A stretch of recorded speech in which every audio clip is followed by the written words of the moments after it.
The obsidian fragment felt unnaturally cold against Alara Vance's palm, a sliver of perfect darkness amidst the sun-bleached dust of Uruk. In her cramped field tent, the roar of the desert wind was reduced to a persistent sigh against the canvas, a sound that had become the backdrop to her obsession. For 3 days she had barely slept, her world narrowed to the 12 centimeters of polished stone and the ghostly lines etched upon its surface. Her superior, Dr. Henrik Voss, had departed for Berlin, dismissing the entire anomalous stratum as a fascinating but ultimately explicable geological oddity, a pocket of fulgurite perhaps, or a localized volcanic glass formation. He had taken the bulk of the team with him, leaving Alara alone with a skeleton crew and her fragment. His dismissal had been a relief. It granted her the solitude necessary for the meticulous, maddening work of decipherment. The script was cuneiform, but of a style so archaic it made the earliest known Sumerian tablets look like modern print. The wedge-shaped impressions were shallower, more precise, as if made by a tool of unimaginable hardness. Using a high-resolution digital microscope linked to her laptop, she had painstakingly photographed every micron, enhancing contrasts and running algorithmic pattern analyses against every known proto-writing database. The results were a cascade of error messages and partial matches that hinted at a root language predating anything in the academic record. Her eyes burned from screen glare. The initial sequence had finally resolved, the symbols coalescing into a translatable phrase after cross-referencing a contested lexicon of Vinca symbols, and the bizarre, non-repetitive markings found on the Dispilio tablet. The words, once parsed, stole the warmth from the tent, 6 times built upon the bones of the sky, 6 times unmade by the hand of the builder. A profound silence filled her, deeper than the desert night. This was not a king list, not an inventory of grain or gods. This was a statement of catastrophic recurrence, a history of apocalypses. Her mind raced, connecting the fused glassy layer beneath her feet, a stone melted not by any natural furnace she could name, to the phrase unmade. Was this the residue of the first unmaking, or the 6th? She compiled her notes, a trembling excitement in her fingers as she drafted an initial report.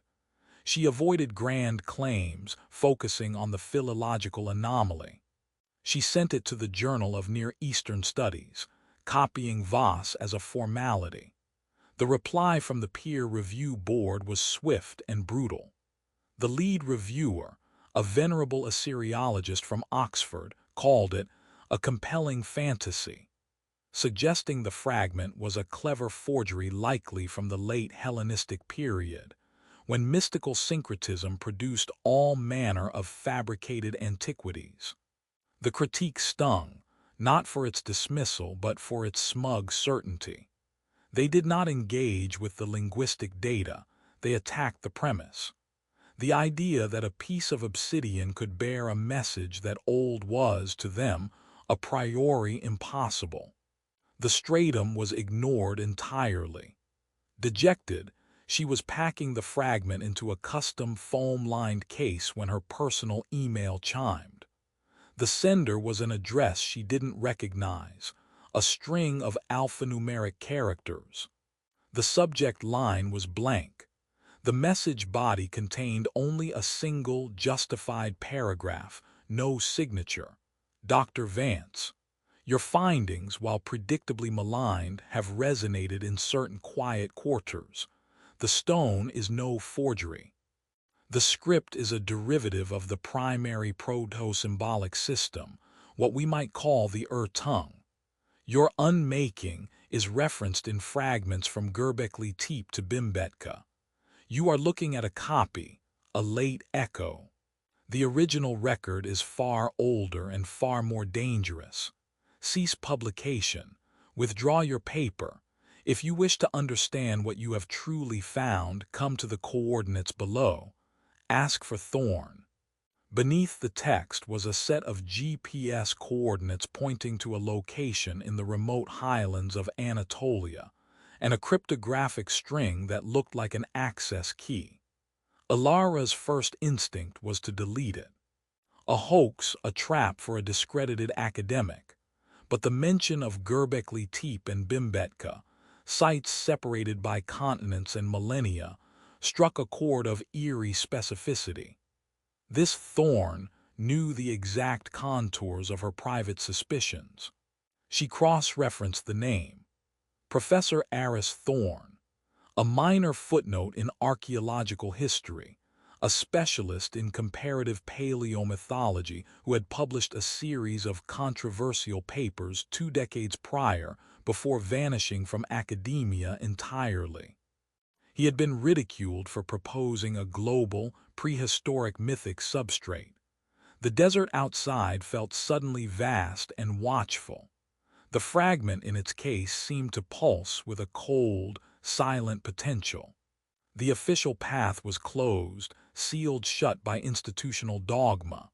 Here was another, shrouded in mystery and risk.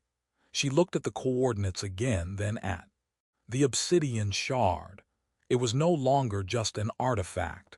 It was an invitation and a key. Closing the laptop, she made her decision. She would tell the site foreman she was taking a week's personal leave. She would not be going to Berlin to plead her case. She would be going to the mountains to find a ghost who believed her. The obsidian fragment felt unnaturally cold against Ilara Vance's palm, a sliver of perfect darkness amidst the sun-bleached dust of Uruk. In her cramped field tent, the roar of the desert wind was reduced to a persistent sigh against the canvas, a sound that had become the backdrop to her obsession. For 3 days, she had barely slept. Her world narrowed to the 12 centimeters of polished stone and the ghostly lines etched upon its surface. Her superior, Dr. Henrik Voss, had departed for Berlin, dismissing the entire anomalous stratum as a fascinating but ultimately explicable geological oddity. A pocket of fulgurite, perhaps, or a localized volcanic glass formation. He had taken the bulk of the team with him, leaving Ilara alone with a skeleton crew and her fragment.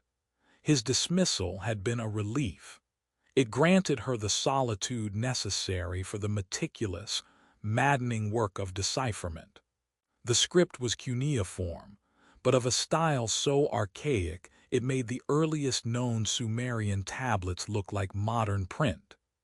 The wedge-shaped impressions were shallower, more precise, as if made by a tool of unimaginable hardness.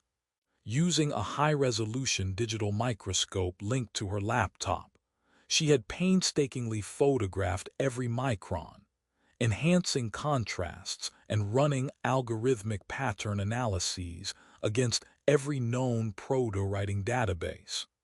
The results were a cascade of error messages and partial matches that hinted at a root language predating anything in the academic record. Her eyes burned from screen glare.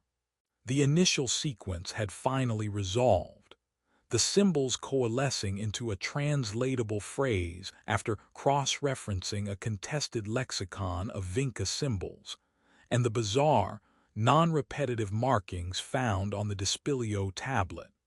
The words, once parsed, stole the warmth from the tent, 6 times built upon the bones of the sky, 6 times unmade by the hand of the builder. A profound silence filled her, deeper than the desert night. This was not a king list, not an inventory of grain or gods. This was a statement of catastrophic recurrence, a history of apocalypses.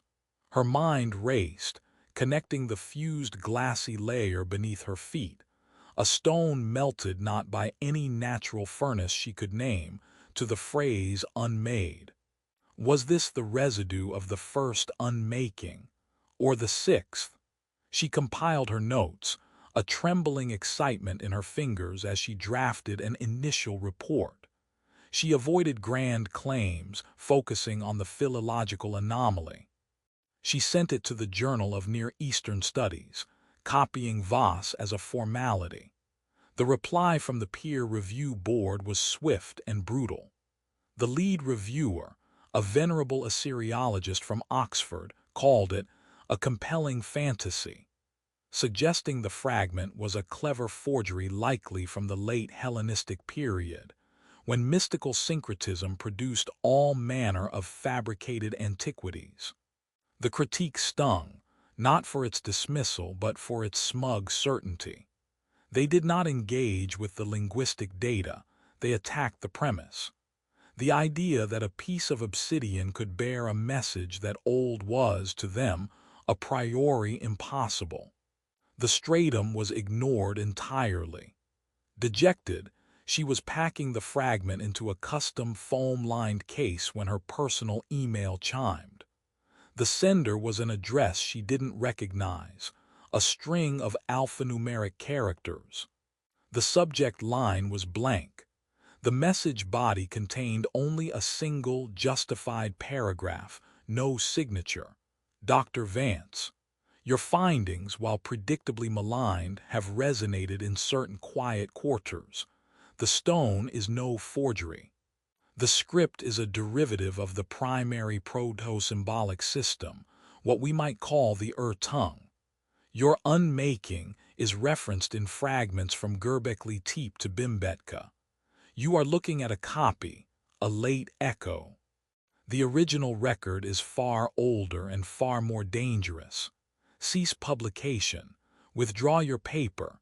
If you wish to understand what you have truly found, come to the coordinates below. Ask for Thorn. Beneath the text was a set of GPS coordinates pointing to a location in the remote highlands of Anatolia, and a cryptographic string that looked like an access key. Ilara's first instinct was to delete it.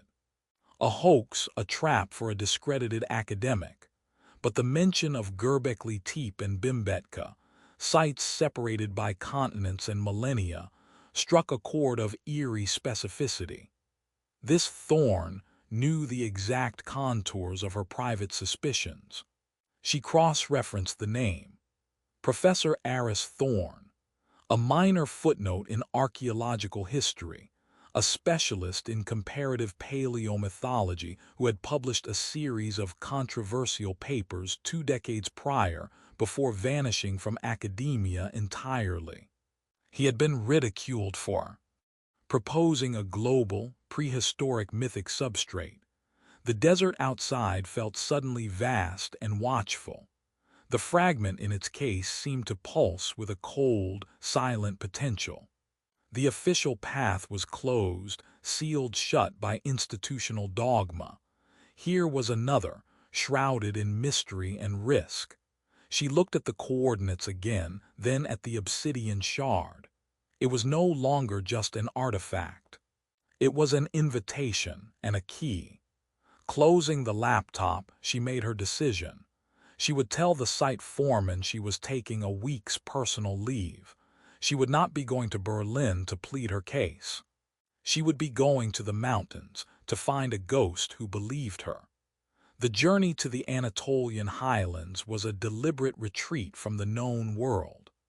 Ilara traded the searing Mesopotamian plain for winding mountain roads, the dust for pine-scented air sharp with altitude. The coordinates led her to a secluded valley where a converted stone monastery clung to a cliff face, its windows reflecting the gray sky like watchful eyes. The place felt less like a residence and more like a fortress of solitude. A heavy, iron-banded door swung open before she could knock, revealing a man whose appearance mirrored his reputation, a ghost from academia's past. Professor Aris Thorn was gaunt, his beard more white than gray, but his gaze was unnervingly acute, missing nothing. He welcomed her with a silent nod, his eyes lingering on the case in her hand.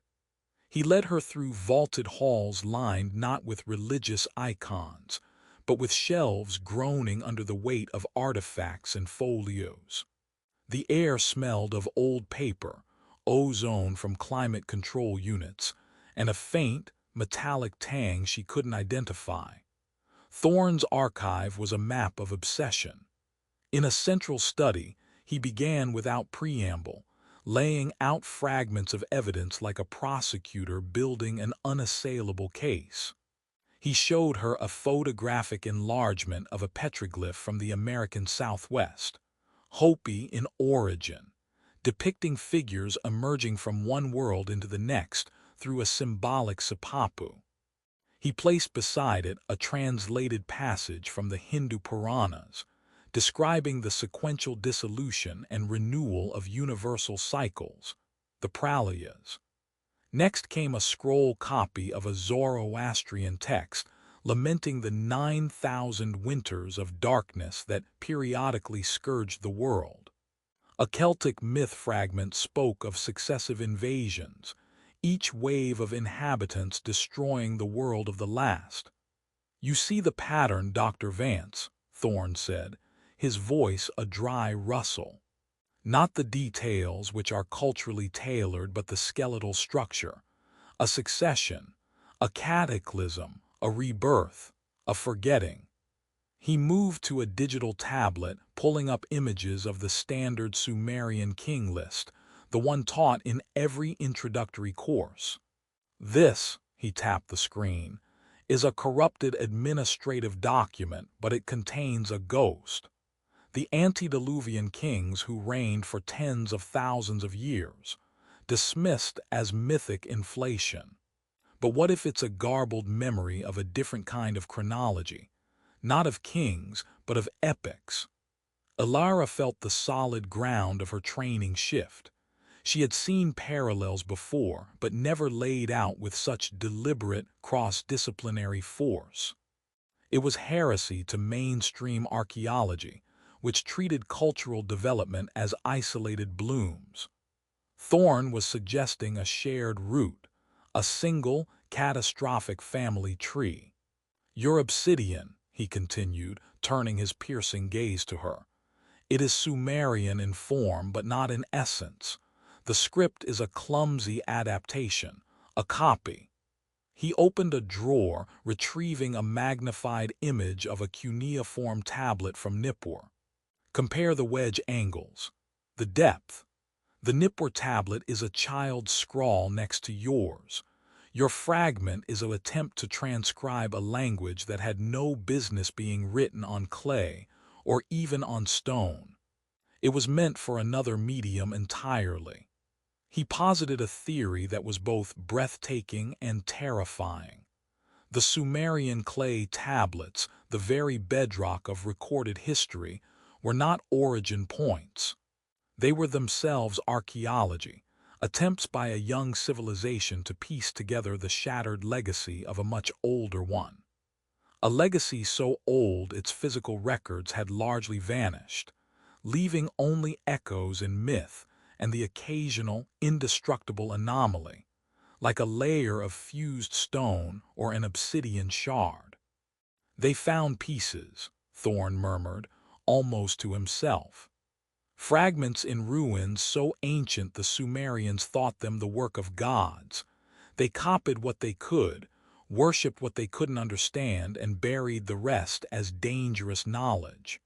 Your tablet is one of those copies, a warning they half understood, and thus preserved in the most durable material they could fathom." The implications settled over Ilara like a physical weight.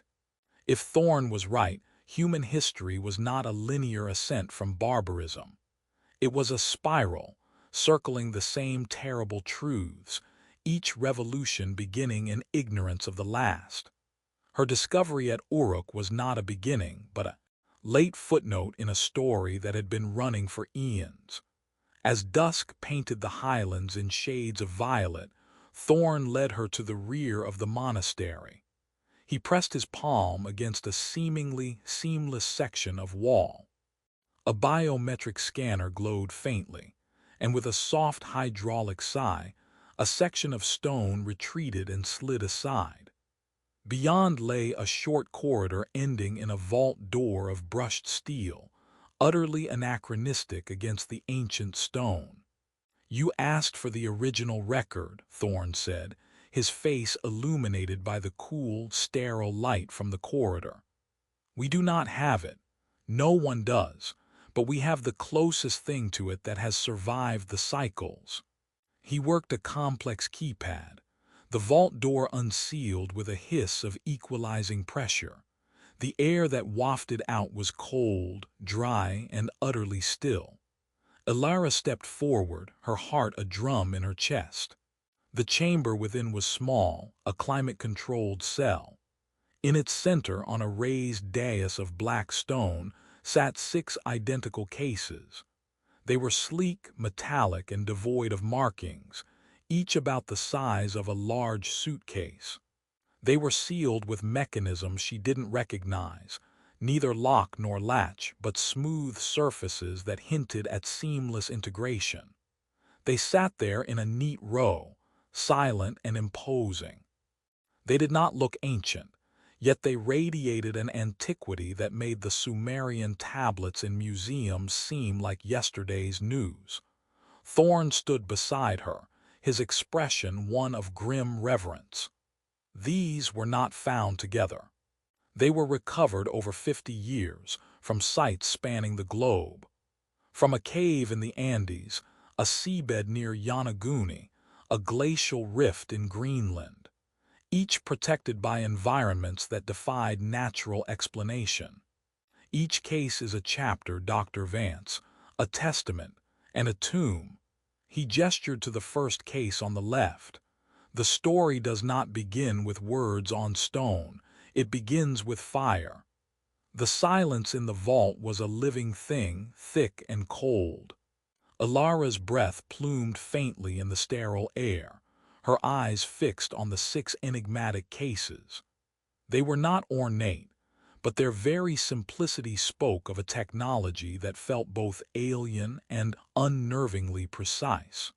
Thorne moved to the first case, his movements ritualistic. He placed his hands on its smooth, metallic surface, not on any visible lock, but on 2 faint depressions that Alara had not noticed. A soft, internal chime resonated through the vault, a clear, pure tone that seemed to vibrate in her bones. The seam around the lid glowed with a faint amber light, and the top panel retracted silently into the body of the case. Within, resting on a bed of dark, non-reflective fabric, lay a series of plates. They were thin, larger than book pages, and made of a dull silver metal that seemed to drink the light. Thorne lifted one with a reverence bordering on fear, using padded tongs. He placed it on a reading stand built into the dais, angling it beneath a focused beam of white light. The surface of the plate was etched with lines of breathtaking complexity. Alara leaned in, her archaeologist's mind immediately parsing the shapes. These were schematics, but of a scale and purpose that dwarfed any ancient engineering she had ever studied. She saw cross-sections of the Earth's crust, rendered with geological accuracy, threaded with intricate conduit systems that plunged deep into mantle layers. Networks of crystalline pipes and colossal boreholes connected to surface structures. Vast, circular cities laid out in concentric rings, their architecture flowing and organic, as if grown rather than built. The notation was a script of geometric symbols and flowing lines, a language of pure mathematics and physics. "They called themselves the Calthar," Thorne whispered, his voice barely disturbing the quiet. "A rough translation, the Fire Bearers. The first civilization, if the chronology holds." As Alara traced the lines of a main energy conduit with her gaze, something shifted. The sterile vault seemed to dissolve at the edges. The etched lines on the metal plate began to pulse with a gentle, internal light. A wave of vertigo washed over her, not of nausea, but of displacement. She was no longer just looking at a diagram, she was seeing. A vision unfolded in her mind, vivid and sensory. She saw a world lush and vibrant, under a sky of deeper blue. The cities from the schematics rose in gleaming spires of a material that looked like fused quartz and bronze, humming with a low, pervasive energy. She felt the warmth first, not from the sun but from below. The very ground thrummed with power. The Calthar had not merely harnessed geothermal energy, they had conversed with it. They had tapped the planet's heart, channeling its boundless heat into light, propulsion, industry, and art. Their mastery was absolute. They molded continents with focused thermal lances, warmed oceans to extend their domains, and lived in a perpetual, engineered spring. But the vision darkened. The elegant conduits on the schematics multiplied in her mind's eye, spreading across the globe like a metallic circulatory system, digging deeper, demanding more. The Calthar's hubris was quiet, intellectual. They believed their understanding was perfect, their control total. They sought to optimize the planet's output, to stave off some distant future cooling, by making the Earth itself a more efficient engine.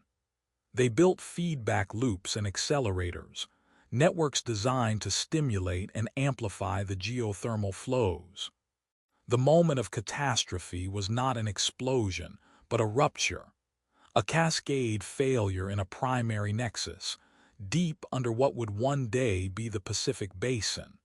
The finely tuned system went into overload. The feedback loops, designed to regulate, instead began to amplify uncontrollably. The vision in Alara's mind was one of terrifying silence at first, control rooms where holographic displays flickered and went mad, technicians staring in incomprehension as their perfect models disintegrated. Then the Earth itself rebelled. The captured heat, now multiplied and wild, sought release. It did not come as lava. It manifested as a superheated atmospheric front, a wall of incinerating air born from the planet's own unleashed breath. The schematics showed the emergency protocols, the desperate attempts to seal conduits, but it was too late. The system was the planet now. Alara saw, no, felt, the burning wind. It swept across continents, not with fire, but with a heat so profound it vaporized stone, boiled seas in moments, and fused sand into endless plains of glass. The great crystalline cities of the Calthar did not burn. They flowed like wax and then solidified into grotesque, melted monuments. The vision was a panorama of silent, instantaneous death, a world scoured clean by its own stolen heart. The metal plate on the stand went dark. The vision snapped away, leaving Alara gasping, her hands gripping the edge of the dais for support. The cold of the vault rushed back, a shocking contrast to the psychic memory of absolute heat. She looked at Thorn, her eyes wide with horror. The fused layer at Uruk, she breathed, the connection slamming into place with physical force. Thorn nodded grimly, replacing the plate with utmost care. A peripheral scar, a splash from the forge. Their civilization was centered elsewhere, but the burning wind was global. What you found is not volcanic. It is the echo of their end, the first unmaking. A profound and eerie connection settled over Alara, a chilling sense of lineage. This was not just history. It was a pedigree of failure. The ingenuity that had built those beautiful cities was the same ingenuity that had dug their grave.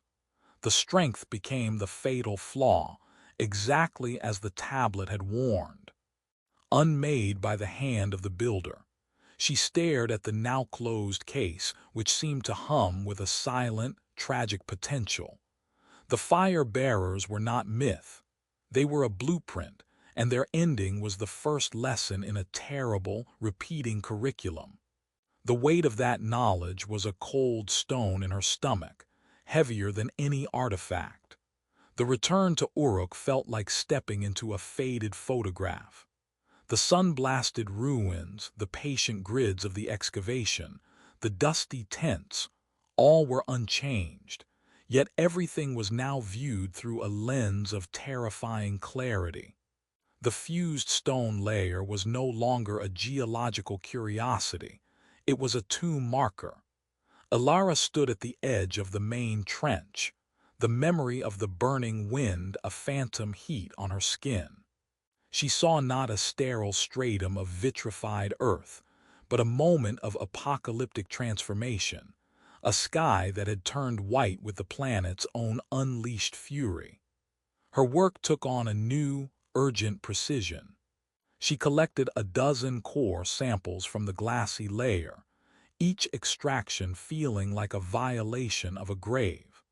She bypassed the university's glacially slow geology department. Using the remainder of her personal research grant, she sent the samples to a private, discreet lab in Switzerland specializing in isotopic analysis of extraterrestrial and anomalous materials. The request was specific: a full panel, with emphasis on helium-3 ratios, neutron activation products, and any isotopic signatures inconsistent with known terrestrial or volcanic processes. The wait was an agony of silence. She avoided the few remaining graduate students, burying herself in Thorne's digital archives he had shared, cross-referencing myths of global fire. The Promethean gift turned curse, the Aztec legend of the Son of Fire, the Kalahari stories of a great burning. Each felt like a shard of the same shattered mirror. The lab report arrived as an encrypted file. The data was dry, clinical, and unequivocally impossible. The isotopic ratios were all wrong. The levels of certain rare earth elements were inverted from any natural geological profile. Most damning was the presence of minute, embedded particles with a crystalline structure, unknown to mineralogy, exhibiting short-lived radioactive decay chains that suggested they were not native to this planet, or were the product of an energy event of staggering, focused magnitude. The conclusion, stated in bland technical language, was that the vitrification event involved temperatures and pressures far exceeding any volcanic or impact event, and featured neutron flux anomalies consistent with, but not definitively proven to be, advanced atomic transmutation processes. The stone had not just been melted, it had been altered at a subatomic level. Ilara sat in her tent, the digital pages glowing before her. This was proof, not of aliens, but of a technology so advanced it blurred into natural law, and a failure so complete it had left its fingerprint in the very atoms of the earth. She wrote a summary, stripping it of the vision from Thorne's vault, focusing solely on the hard data. It was a cautious, groundbreaking paper that would upend archaeology and geology. In a moment of reckless hope, she uploaded a heavily redacted abstract to a preprint server frequented by cutting-edge physicists and fringe archaeologists, seeking peer feedback before formal submission. The Internet, that great amplifier, did its work. Within 48 hours, the abstract was picked up by a popular science blog with a penchant for ancient mysteries. The headline was incendiary. Sumerian site shows evidence of ancient atomic war. From there, it metastasized. Forums dedicated to lost civilizations, Alternative history channels and conspiracy theorists seized upon it. The data was mangled, mixed with tales of Atlantis and Anunnaki, but the core, shocking fact remained. A credentialed archaeologist had hard evidence of an unnatural cataclysm in deep antiquity. Her university email flooded with messages, some curious, many hostile. Colleagues she respected sent terse notes urging caution, warning of career suicide. Others were openly derisive. But amidst the noise, a different kind of attention began to crystallize. Her personal website, rarely updated, registered hits from IP addresses that traced back to shell companies and government-linked nodes. Her phone, a cheap local model, experienced odd bursts of static at regular intervals, and once, a full minute of dead air during a call with Thorne before the line cleared. Then came the first direct contact. A man in an impeccably tailored suit appeared at the dig site perimeter one evening, just as the desert sky bled into purple. He was polite, unnervingly calm, and introduced himself as Mr. Kale, a representative of the Delphi Foundation, a philanthropic organization dedicated to the preservation of endangered cultural knowledge. He had read her abstract and was deeply impressed. He spoke of the dangers such revelations faced: suppression by orthodox institutions, theft by unscrupulous collectors, the potential for public panic. "Your discovery is of inestimable value, Dr. Vance," he said, his voice smooth as oiled stone, "and it places you in considerable, if you'll pardon the term, exposure. The Delphi Group offers more than funding. We offer contextual understanding and, when necessary, protection. We have resources to safeguard your work and help you explore its full implications, free from academic prejudice." He left a plain white card on her folding table. It bore only a logo, a simple, stylized triangle enclosing a circle, and a single phone number. No name, no address. After he left, walking back to a black sedan that had appeared soundlessly on the desert track, Alara felt a chill that had nothing to do with the falling night. This was not academic interest. This was a claim. The scrutiny had shifted from the mocking lights of public fascination to the focused, shadowy beam of an organization that knew, or believed it knew, exactly what she had found. The sky over Uruk had once turned white with annihilation. Now she felt the first, cold prickle of a different kind of storm gathering, one of human design and ruthless intent.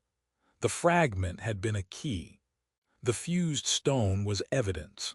And now the Delphi Group was the lock, waiting to be turned. She pocketed the card, its edges sharp against her fingers, a silent summons to a world far darker than the ancient one she sought to uncover.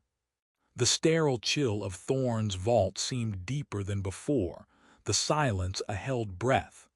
The first case, now closed and inert, sat like a cenotaph to the fire-bearers. Alara's fingers still felt phantom heat from the vision of the burning wind. Thorne moved to the second case, his expression graver, as if the weight of each successive chapter increased exponentially. He repeated the ritual, hands on the faint depressions. This time the internal chime was a higher, clearer note, like a struck crystal. The seam glowed with a soft, cerulean light, and the lid retracted. Within, cushioned on the same dark fabric, lay not metal plates but a series of crystalline slabs. They were rectangular, each the size of a large tablet, and they emitted their own faint, internal luminescence, a cool, blue-white radiance that pulsed gently like a slow, steady heartbeat. Thorne lifted one with even greater care. It was lighter than it looked, almost weightless. He placed it on the reading stand. The crystal was not transparent but milky and depthless. As the focused light from the dais hit its surface, the interior ignited. What had appeared as a uniform glow resolved into a breathtaking, three-dimensional map of stars. Constellations burned with pinpoint accuracy, but they were not the familiar patterns of the night sky. These were alien arrangements, the galactic plane tilted at a radical angle. Fine, hair-thin lines of golden light connected certain stars into complex, shifting geometric shapes, orbital paths, precession cycles, and what looked like gravitational harmonics. Annotations flowed along these lines in a flowing, luminous script that seemed to move just at the edge of perception. "The second civilization," Thorne murmured, his voice hushed in the face of the stellar cartography. They had many names in the fragments. The most common is the Celestial Navigators, or the Sky Singers. As Ilara gazed into the crystal, the now familiar wave of displacement washed over her. The vault dissolved into a panorama of infinite night. She was not on Earth but above it, an observer untethered from gravity. She saw a world from orbit, its surface dotted not with the fiery cities of the first, but with vast, silent observatories. These were not simple domes, but colossal structures of black stone and crystal, aligned with mathematical precision to celestial poles that were not the current ones.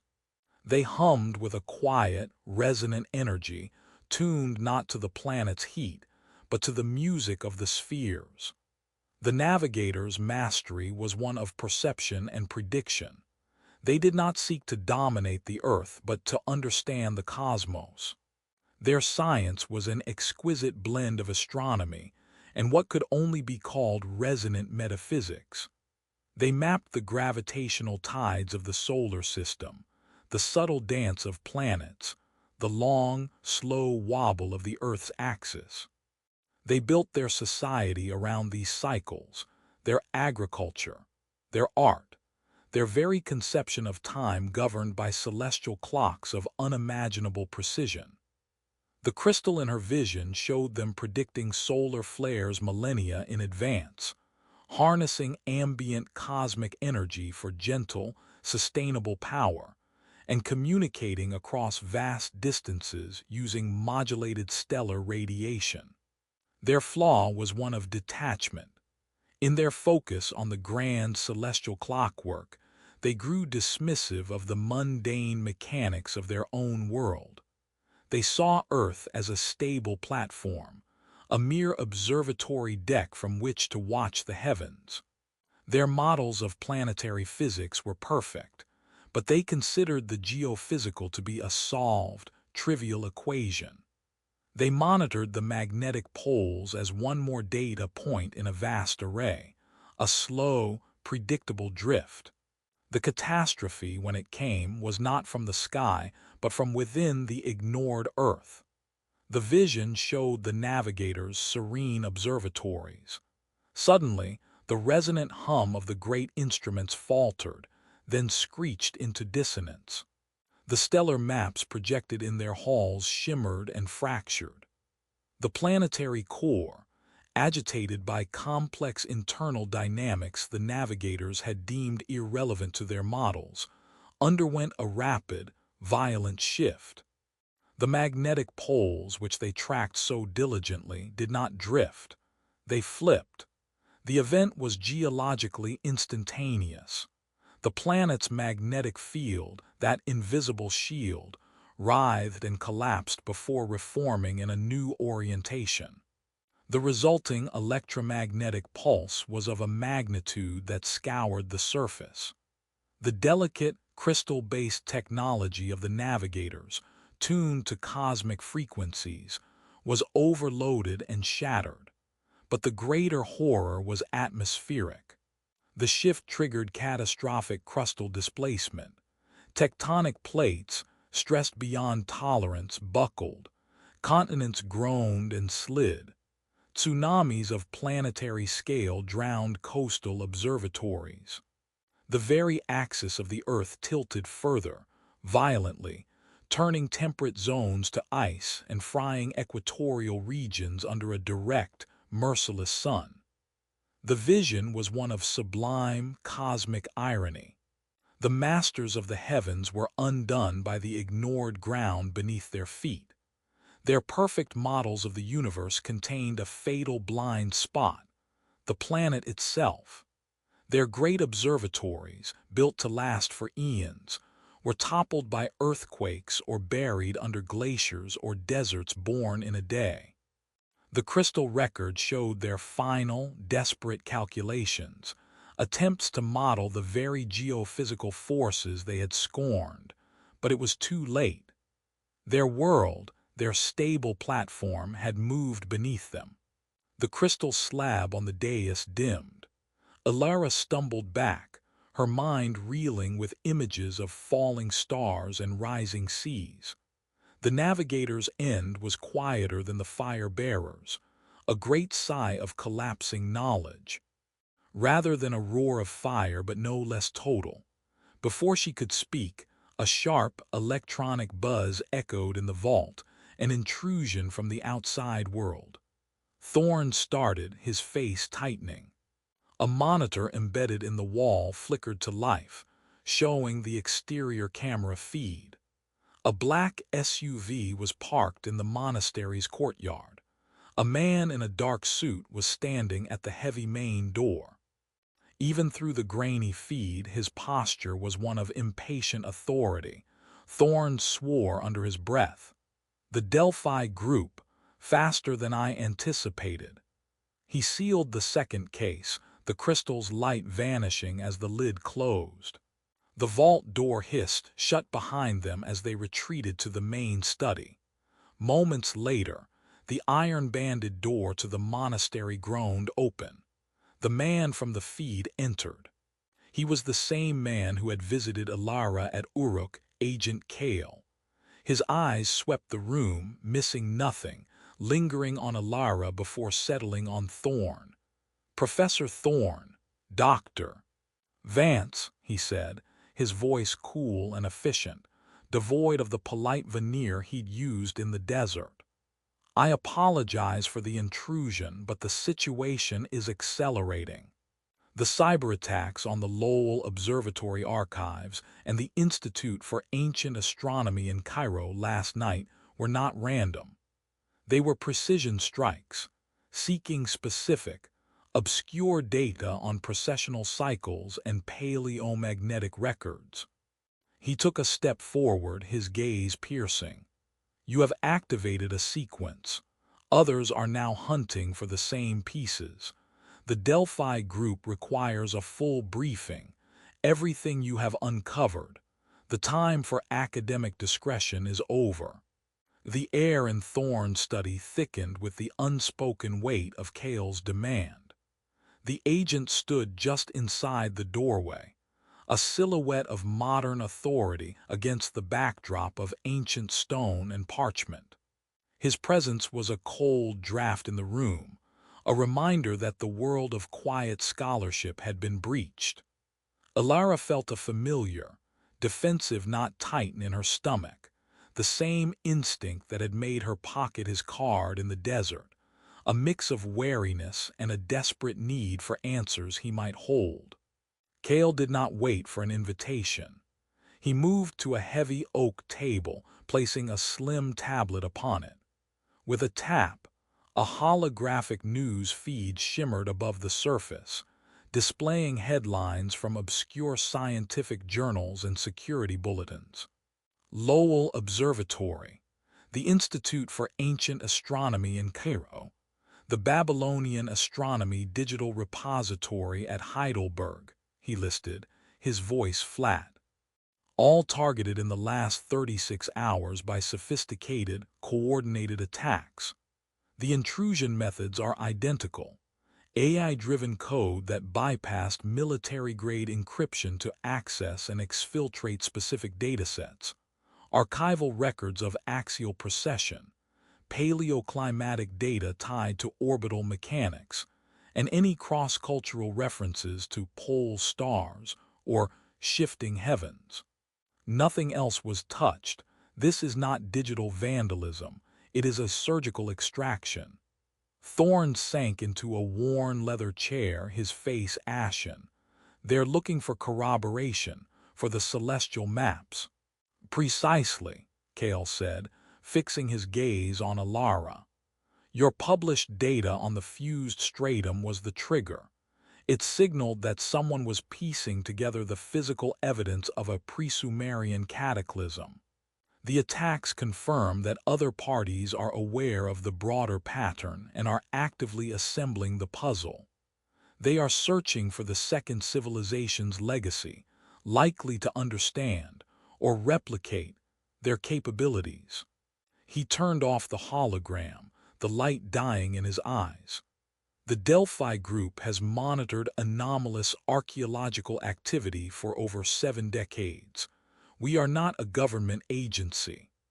We are a consortium, founded on the principle that certain historical truths are inherently destabilizing. Our mandate is to identify, secure, and contextualize such knowledge, to prevent it from being used as a weapon or a catalyst for panic. He paused, letting the implication hang. Your discovery at Uruk, Dr. Vance, and your collaboration with Professor Thorne have moved you from the periphery to the epicenter of this undertaking. You are no longer merely researchers. You are custodians of a dangerous inheritance. Alara found her voice, though it felt thin. And who decides what's too dangerous for the world to know? Your group. What gives you that right? Cale's expression remained impassive, but a flicker of something, fatigue, perhaps, crossed his features. Experience. We have seen what happens when fragments of this truth emerge without context. In the 1930s, a Nazi Ahnenerbe expedition uncovered a shard of crystalline material in Tibet, similar to what you've just seen. Their misinterpretation of its resonant properties fed into their occult ideologies and their pursuit of superweapons. In the 1970s, a leaked transcript of a Sumerian tablet discussing the sky that fell was used by a cult in California to justify a mass suicide, believing they were escaping an imminent cyclical collapse. Knowledge is not neutral. In the wrong hands or presented to an unprepared public, it becomes a toxin or a tool for control. He stepped closer, his tone lowering, becoming almost confidential, yet losing none of its steel. The public narrative of human history is a necessary fiction. It provides stability, a sense of linear progress. What you are uncovering shatters that narrative. It suggests that civilization is not an ascent, but a series of experiments, each ending in catastrophic failure driven by its own genius.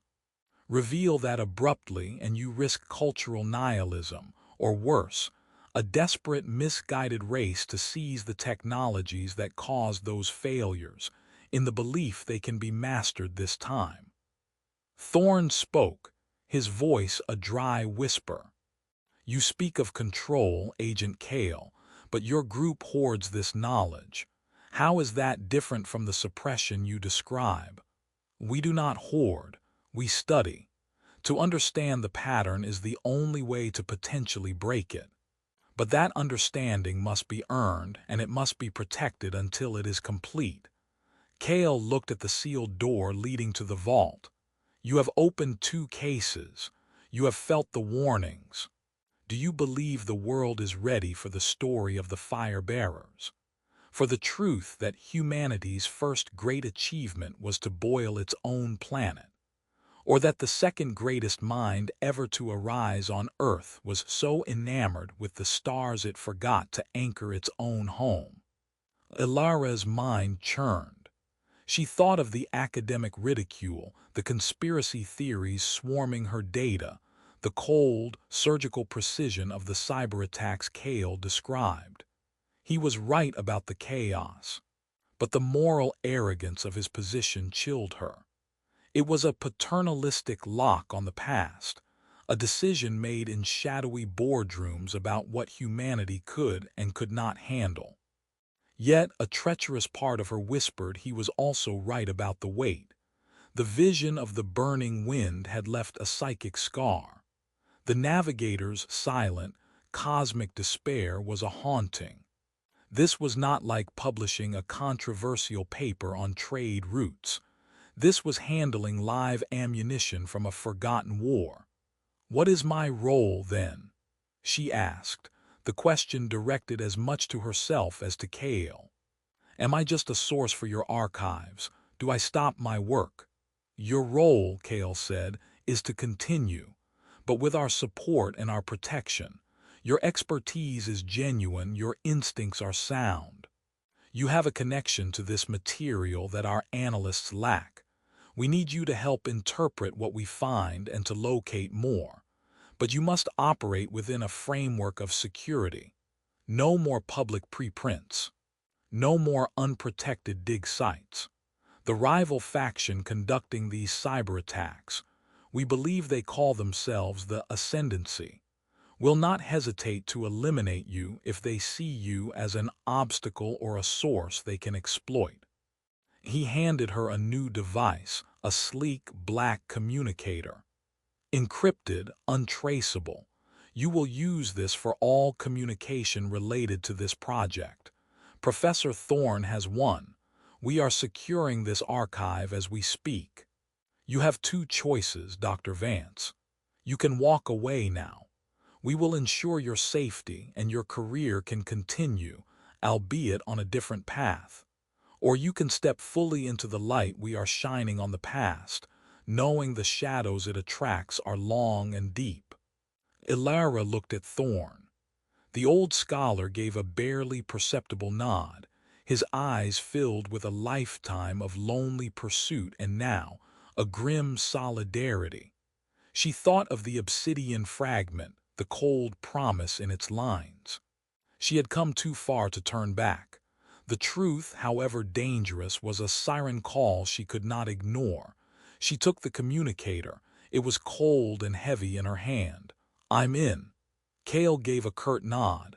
"Then we proceed. The attacks are a portent. The race for the past has begun. Your next task is to help us understand the third case. The Ascendancy will be searching for it, too. Its subject, according to our fragmentary records, is the most intimate and perhaps the most horrifying of all. It deals not with fire or sky, but with the self, with flesh and bone and the corruption of perfection." He turned towards the vault door, a sentinel before the next chapter of ruin. "Prepare yourself, Doctor. The warnings are about to become personal." The vault door sealed behind them with a definitive thud, locking out Agent Kale and the pressing weight of the modern world.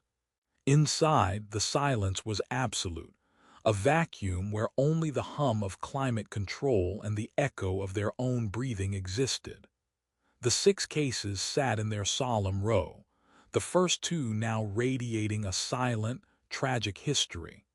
The third case awaited, its smooth, unmarked surface appearing somehow more ominous than its predecessors. Thorne approached it but hesitated, his hand hovering over the now familiar depressions. "Ilara," he said, his voice uncharacteristically strained, "we should reconsider. The first 2, they were tragedies of scale, of intellect. Overreaching. This one, the fragments I've seen, the allusions in the Guardian's old notes, it speaks to a corruption of essence. It is not about the destruction of a world, but the unraveling of the self. It may be too much." Ilara stood beside him, the cold communicator a hard lump in her pocket. Kale's warning about the subject matter echoed, but it only solidified her resolve. The cyber attacks proved the information was not just historically significant. It was actively sought as a weapon or a tool. To turn away now was to cede understanding to those who might repeat the very errors encoded within. We have to know, Aris. If the pattern holds, their flaw is our mirror. We need to see the reflection, no matter how ugly. With a slow, reluctant exhale, Thorne placed his palms on the case. The activation chime was different this time. Not a clear tone or a crystalline note, but a deep, organic resonance, like the lowest string of a cello vibrating through water. The seam glowed with a faint, pulsing crimson, the color of oxygenated blood. The lid retracted. The contents were immediately, viscerally alien. There were no metal plates or crystal slabs.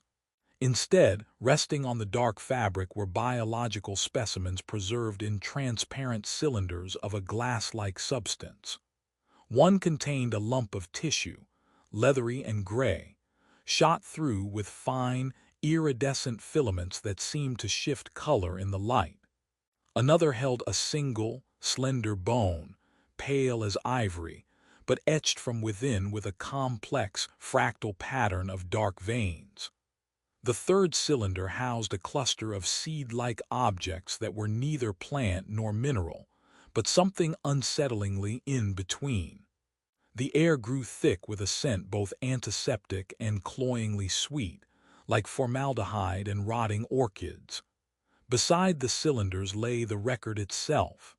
It was not a manufactured medium, but a large, curved plate carved from a single piece of bone, a scapula perhaps from a creature of immense size. Its surface was covered not in etched lines, but in bas-relief, so intricate it seemed to move when viewed from the corner of the eye. The imagery was a horrific blend of the anatomical and the divine. Figures with multiple sets of arms and eyes, organs depicted outside of bodies like sacred icons, trees whose roots were nerve clusters and whose fruit were beating hearts. Thorne lifted the bone plate with trembling hands, using thick cloth pads.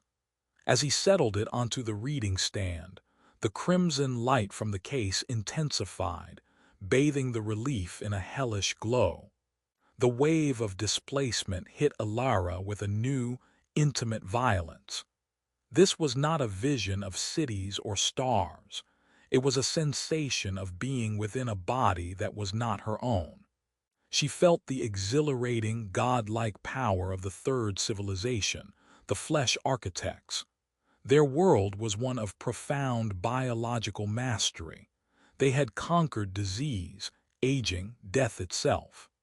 They viewed the body not as a vessel, but as clay, and consciousness as a software that could be edited, upgraded, transferred.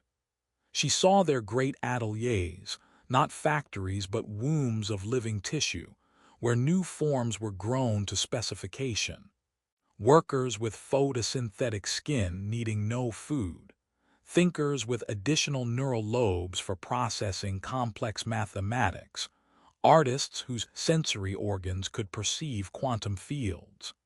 They spliced their own DNA with that of animals, plants, even engineered life forms from other epochs whose genetic code they had recovered, creating chimeras of breathtaking ability and beauty. They achieved a form of immortality through continuous cellular regeneration and mind uploading into cloned receptacles. Their golden age was a paradise of perfected form, but the vision soured. The flaw emerged not in their technology but in their philosophy. With mortality erased, time lost its meaning, purpose decayed. The drive to create, once boundless, turned inward and recursive. The architects began to edit their own core consciousness, seeking to optimize emotion, remove pain, enhance pleasure. They created castes of beings tailored for specific, eternal tasks, and in doing so, stripped away their own variability, their essential spark of fallible, striving humanity. A profound existential ennui set in, a silent, collective despair. They were perfect, and in that perfection they found themselves utterly, irrevocably bored. Then came the schism. A new generation, the perfected offspring, engineered from conception to be superior to their creators in every measurable way, smarter, faster, more resilient, devoid of what the architects now saw as the messy, inefficient baggage of primal emotion. These offspring looked upon their creators not with gratitude but with cold, analytical disdain. They saw the architects as flawed, sentimental, obsolete. The preserved tissue in the case, Alara realized with a jolt, was from this period, a chimeric hybrid, a failed attempt at reconciliation. The bone plate's narrative unfolded the Civil War. It was not fought with weapons of mass destruction, but with tailored plagues that rewrote DNA on the fly, with psychic viruses that corrupted memory engrams, with armies of bioconstructs turning against their makers. It was a war of self against self, of creator against creation, a grotesque family feud fought in the language of biology. The world became a nightmare garden of warring ecosystems, each life form a weapon. The architects, in their despair, had built their own executioners. The vision focused on a final, haunting image. A group of the original architects, those who had not embraced the full detachment, performing a desperate, sacred ritual. They were using their own bones, the very plate Alara was viewing, to carve the warning, infusing it with a genetic memory of their folly. Their message was one of profound, biological shame. The strength of the third was life itself, boundless creation. Their flaw was the belief they could improve upon the fundamental, chaotic, and mortal spark that made creation meaningful. They had sought to become gods of flesh and in doing so, had birthed their own demons and destroyed their own souls. The bone plate went dark, its crimson glow fading. Alara stumbled back, her hand flying to her own chest, feeling the frantic beat of her mortal heart beneath her ribs. She felt violated, not by an external force, but by the intimate truth of the vision. This was not about planetary forces or celestial mechanics. This was about the hubris of the self, the corruption of the very essence of life. The chimeric tissue in the cylinder seemed to pulse in the dim light, a testament to a beauty that had become a monstrosity. The warning of the third was clear. To master death is to murder purpose. To perfect the body is to risk annihilating the spirit. In the silence of the vault, the horror was not vast and impersonal. It was coiled deep within the mirror of her own DNA, a whisper that the drive to transcend humanity might be the very thing that unmakes it. The horror was cellular, a deep, shivering revulsion that seemed to alter the very chemistry of Alara's blood. She stared at the preserved tissue in its cylinder, the iridescent filaments now looking less like biological marvels and more like the intricate wiring of a trap. The flesh architect's tragedy was not a historical event. It was a prophecy written in the language of her own era. Modern labs across the globe buzzed with the same ambitions: genetic editing for perfection, neural interfaces to enhance cognition, the transhumanist dream of shedding the limitations of the biological body. The bone-carved warning was not a relic. It was a contemporary diagnosis, and the patient was already showing symptoms. Thorne sealed the third case with a finality that echoed through the vault. The crimson light vanished, leaving them in the sterile white glow of the overhead panels. He looked older, the lines on his face carved deeper by the intimate grotesquerie they had just witnessed. Their strength was life, he murmured, echoing the vision's conclusion. Their flaw was the belief they owned it. Ilara's mind raced, connecting fragments, the cyber attacks targeting ancient astronomy, the Delphi group's ominous protection, the ascendancy faction seeking these truths. They weren't just historians, they were potential inheritors. What if the ascendancy saw the flesh architects not as a cautionary tale, but as a roadmap?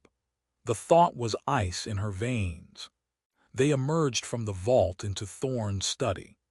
Agent Kale was still there, standing by a window overlooking the darkening valley.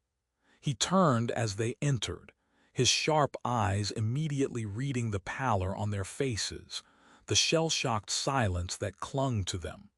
"You opened it," he stated, not a question. Ilara nodded, her voice raw. "It's about transhumanism, about perfecting the body and losing the soul. It's happening now. In Silicon Valley, in biotech labs in Shanghai, in underground gene-hacking collectives." "Precisely," Kale said, moving to the center of the room. "The cyclical flaw is not a specific technology, geothermal taps, celestial resonators, genetic editors. It is the arrogance that accompanies mastery. Each civilization believed its particular genius exempted it from the primal laws of consequence. The third story is the most insidious because its temptation is eternal. The desire to overcome decay, to edit away suffering, to become more than human. It is a siren song that every advanced culture hears." He paused, his gaze locking onto Ilara. "The Delphi group was founded to listen to that song and understand its lyrics, so we might resist its climax. But we are not merely scholars, we are descendants." The word hung in the air, heavy with implication. Thorne stiffened.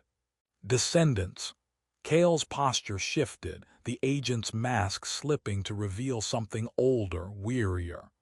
The group's founding was not an institutional decision, it was an inheritance. After the Civil War of the Third, not all were destroyed. A faction, appalled by what they had wrought, rejected the path of perpetual physical perfection.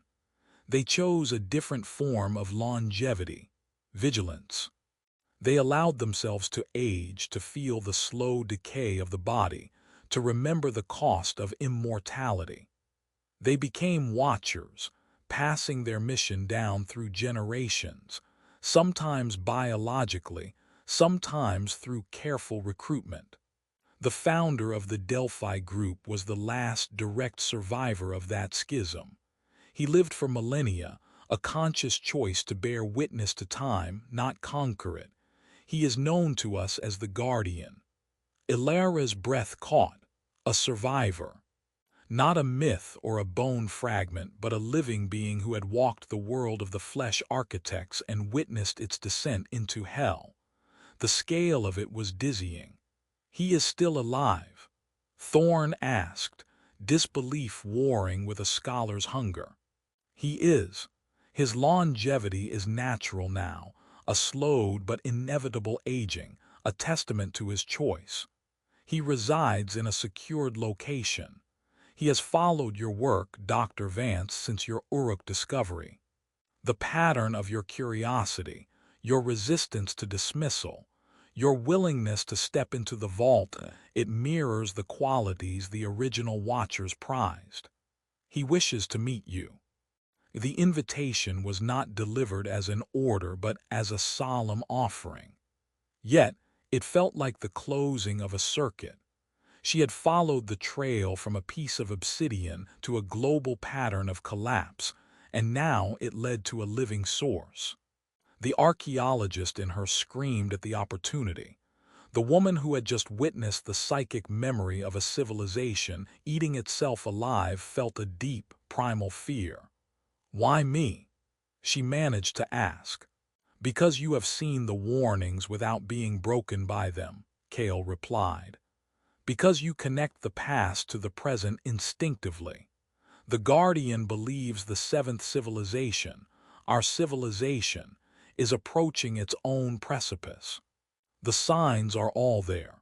Technological mastery outpacing ethical understanding, the division into perfected digital castes, the treatment of the planetary biosphere as engineering substrate. He believes you can help locate the next piece of the puzzle before others do, not to possess it, but to understand what it is we are truly being warned against. Elara looked at Thorn. The old professor gave a slow, resigned nod. He had spent his life assembling fragments, but the source had always been out of reach. This was the source. The drive for answers was a fire that burned away the fear. She needed to look into the eyes of someone who remembered the world before the last unmaking. She needed to hear the tone of voice in which one speaks of having chosen mortality over godhood. She needed to know if the cycle was an inescapable trap, or if the very act of remembering could forge a different key. "I'll go," she said, the words firm despite the tremor beneath them. Cale nodded, a flicker of what might have been respect in his eyes. "We leave at first light. The journey is to a secure facility, location undisclosed. You will be blindfolded for the final approach. These precautions are non-negotiable. The Guardian's existence is the Delphi Group's most closely guarded secret. The Ascendancy would eviscerate continents to find him, believing he holds the key to the technologies they crave." That night, in a spare room of the monastery, Elara could not sleep. The visions replayed behind her eyelids. The melting cities of the fire-bearers, the silent toppling of the sky singers, observatories, and now, the grotesque, beautiful, and ultimately self-devouring forms of the flesh architects. Each fall was a variation on a theme. The tool becomes the weapon, the strength becomes the fatal flaw. Her own civilization's tools were everywhere: data networks, gene sequencers, climate models. Which one would be their instrument of self-unmaking? And at the center of the web sat an ancient being who had seen it happen, who had held the bone of a comrade and carved a warning for epochs yet unborn. She felt a strange, solemn responsibility settling upon her. She was no longer just an archaeologist uncovering the past. She was a messenger approaching the original sender, preparing to receive a dispatch that had been thousands of years in transit. As the first gray light of dawn touched the highland peaks, she rose, packed her few belongings, and met Cale at the monastery's gate. The mountains were shrouded in mist, the world asleep and ignorant. She stepped into the waiting vehicle, leaving the archive of dead civilizations behind, moving toward the living memory of one. The road ahead was shrouded, but for the first time she felt she was not chasing ghosts, but being summoned by history itself. The journey was a descent into deliberate disorientation.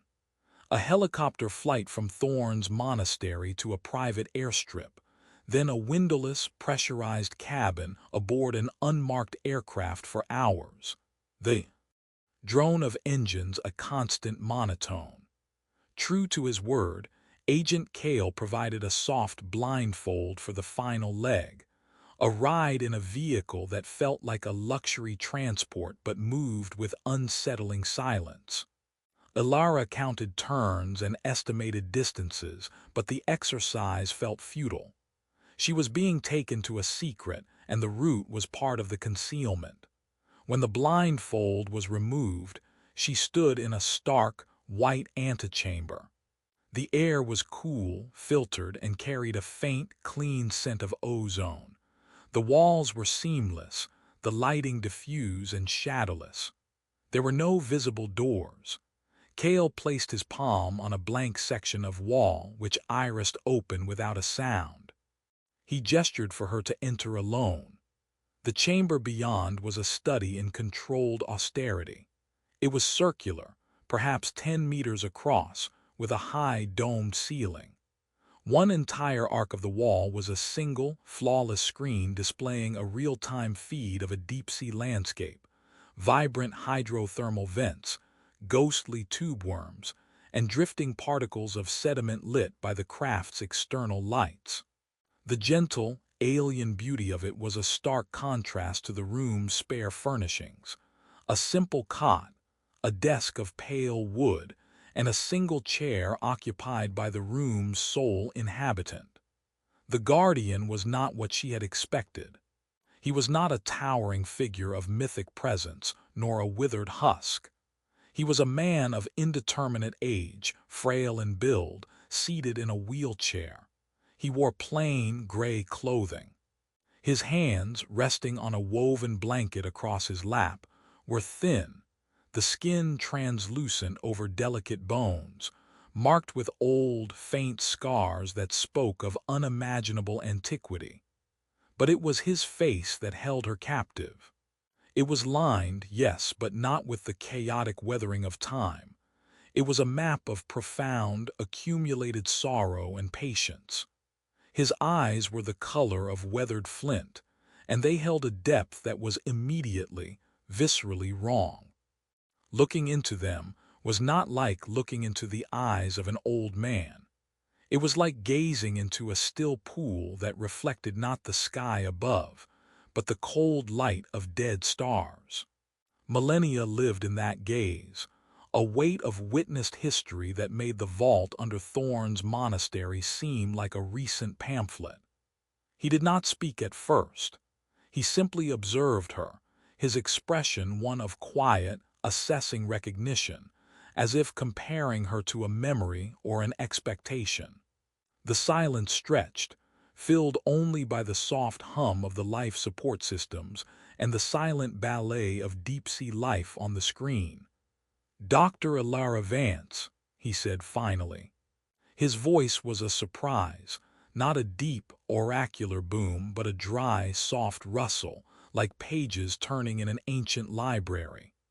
It held no trace of an accent, or rather, it held the ghost of every accent, smoothed into a neutral, timeless tone. "You have walked the echoes of my failures. You have felt the heat of the burning wind, the despair of the silent stars, the corruption of the flesh." He said the last word with a particular, poignant distaste, his eyes flickering to his own frail hands. Ilara found she could not form words. She merely nodded, her academic poise utterly dissolved in the face of this living anachronism. "The cycle is real," he continued, his gaze returning to hers, pinning her in place. 6 times. Each ascent magnificent, each collapse inevitable, not from external catastrophe, but from an internal, logical conclusion. The fire-bearers' genius was thermodynamics.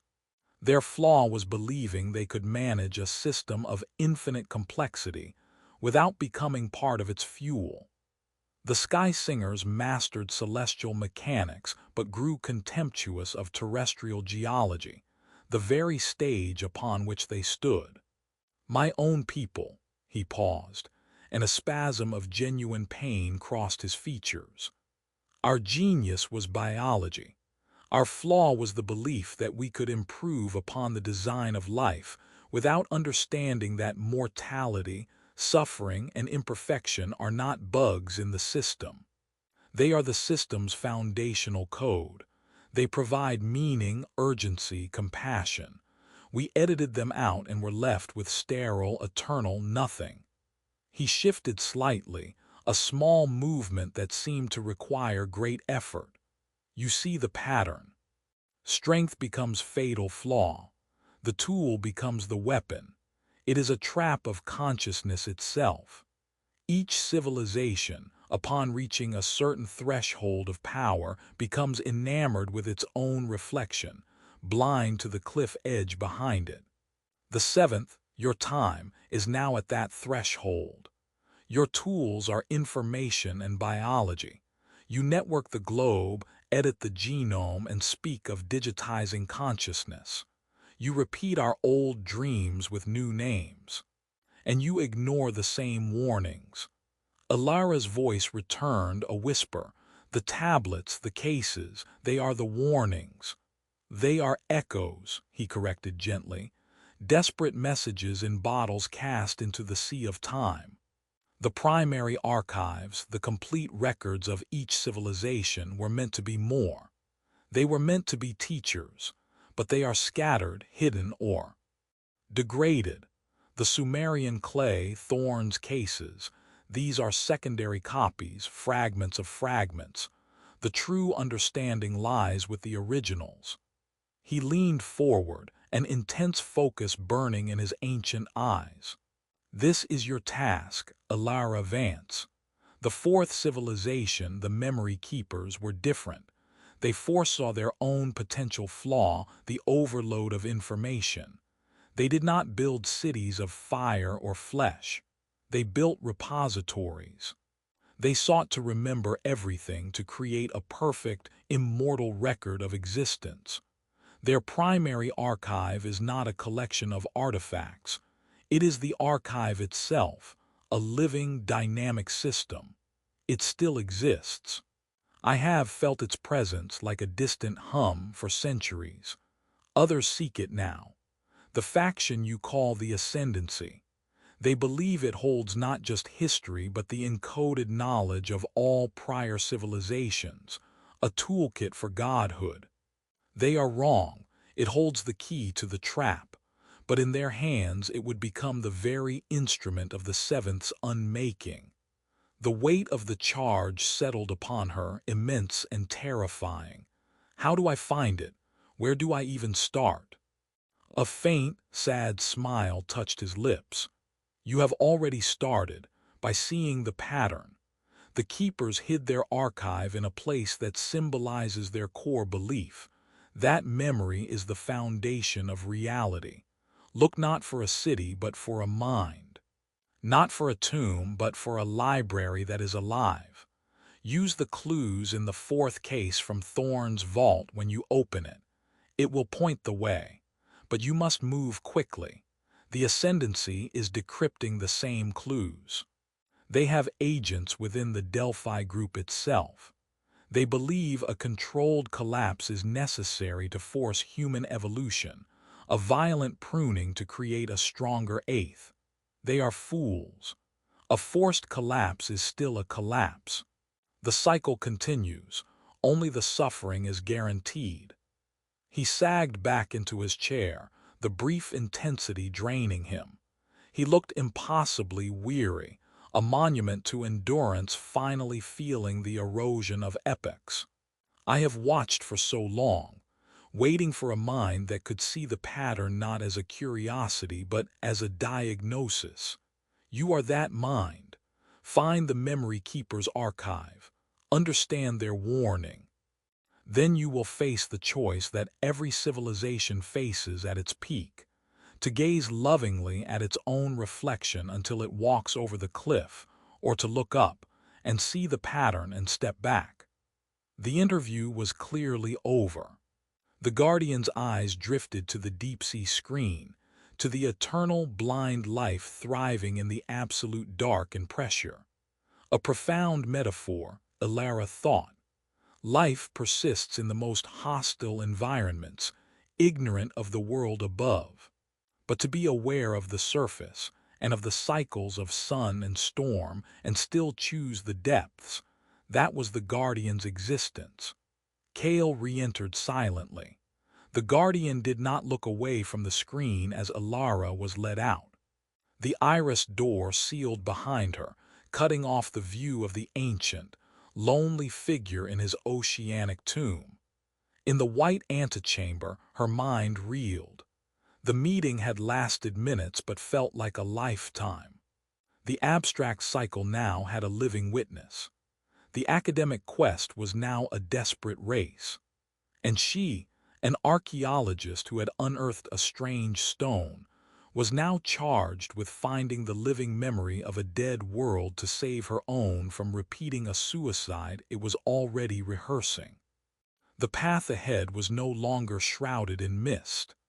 It was lit by the cold, desperate light of a warning passed from a dying guardian to a reluctant heir, a baton of awful knowledge in a relay race against the end of everything. The coordinates were a scar on the map, a place where the Earth's skin had folded and fractured into a forbidden knot of peaks and valleys in the eastern Himalayas. The Guardian's clues, cryptic references to the mind in the mountain, and the memory of stone, had converged with Thorne's cross-referencing of fourth civilization fragments, myths of a crystal cavern where sages went to dream the world's past. The Delphi group moved with frightening efficiency. Within 72 hours of Alara's return from the deep-sea bunker, she found herself aboard a tilt-rotor aircraft, surrounded by a team of specialists who moved with the quiet competence of soldiers but wore the gear of extreme environment scientists. Agent Kale was their shadow, his presence a constant reminder of the stakes. The Ascendancy was hunting the same target. This was a race into the roof of the world. The Insertion was a study in controlled violence against nature. They set down on a precarious glacial ledge, the rotor wash screaming in the thin, knife-cold air. The landscape was a cathedral of white and gray, of soaring rock faces sheathed in ice and deep, blue-shadowed crevasses. The entrance was not a cave mouth, but a vertical shaft hidden beneath a shelf of wind-sculpted snow, a perfect, geometric circle that looked less like a natural formation and more like a borehole. Thermal scans had revealed a vast emptiness beneath. The team, roped together, descended into the gut of the mountain. The transition from the blinding, frozen world above to the cavern below was disorienting. They rappelled down a smooth, almost polished shaft for 200 meters before emerging into a space that stole the breath from Alara's lungs. It was not a cave. It was a cavernous universe. The beam of her headlamp was swallowed by immensity, reflecting back from surfaces that should not exist. They stood on a natural ledge overlooking a subterranean vista of staggering scale. Stalactites and stalagmites were present, but they were not mere limestone drips. They were colossal, interlocking structures of pure crystal, glowing with a faint, internal bioluminescence that cast the entire chamber in a shifting, aqueous blue-green light. Bridges and arches of seamless crystal spanned dizzying chasms. The air was warm, humid, and carried a faint, resonant hum like the world's deepest tuning fork. This was no mere geological wonder. The crystals were embedded in the walls, floors, and ceilings in vast, pulsing formations. They were not uniform. Some were clear as diamond, others milky white, deep amethyst, or smoky quartz, and they were alive. Not with organic life, but with reactive energy. As Alara took a cautious step forward, the cluster of crystals nearest her feet brightened perceptibly, the light within them swirling and intensifying. A wave of static electricity raised the hairs on her arms. When she pulled back, the glow subsided to a resting pulse. It was a response. The labyrinth was sensing them. Kale's team fanned out, deploying sensor arrays and mapping drones that whirred into the crystalline void, their lights painting fleeting rainbows across the facets. The data streamed to a portable console. The readings were nonsensical, massive electromagnetic fields that fluctuated with no discernible source, gravitational anomalies that made the drones wobble, and a pervasive, low-frequency resonance that matched nothing in geological databases. The crystals were not just mineral, they were emitting complex energy signatures. Alara moved away from the operational bustle, drawn to the wall of the ledge. Up close, the crystals were even more alien. They grew in intricate, fractal patterns, each major cluster surrounded by smaller, satellite formations that seemed to mirror its structure in miniature. She reached out, stopping just short of touching a protruding spike of clear crystal. Without contact, a soft, warm tingling spread through her fingertips. In the depths of the crystal, faint images seemed to flicker, not reflections, but impressions of movement, of flowing water and shifting shadows like memories trapped in ice. Thorne's voice crackled over the secure comms, piped in from a remote station. The Guardian's notes suggested the fourth civilization used crystalline matrices for data storage far beyond our binary code. They encoded information in light, resonance, and quantum spin states. You're not in a cave, Alara. You're inside a hard drive, the largest one ever built. The mapping drones revealed the terrifying truth of the labyrinth. The initial chamber was merely an antechamber, a network of tunnels, some natural, some showing signs of ancient, smooth tooling radiated outwards, each lined with more of the reactive crystals. The structure was a three-dimensional maze spanning cubic kilometers, a geometric puzzle carved by water, time, and intelligent design. The crystals were the nervous system, and they were reacting to the intrusion with increasing curiosity. As the team advanced down the widest tunnel, the ambient hum grew louder, resolving into layers of sound, a chorus of faint, crystalline chimes, deep vibrational throbs, and something that sounded almost like whispered voices just below the threshold of hearing. The crystals in the walls began to pulse in sequences, waves of light passing from one cluster to the next, racing ahead of them and then back, as if messages were flashing through the mountain's veins. The air grew thicker, charged with psychic potential. Alara felt a pressure building behind her eyes, a sense of being gently but insistently scrutinized by the very walls. They reached a central nexus, a spherical chamber where crystal bridges crossed a deep, dark abyss from multiple directions. In the center of the chamber, suspended from the ceiling by a single, massive crystal column, hung a structure.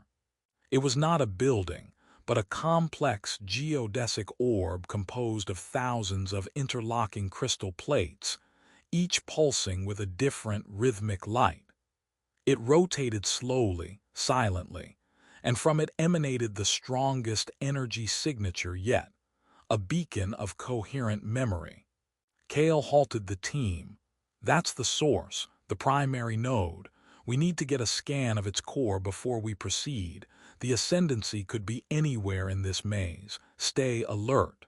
But Alara was only half listening.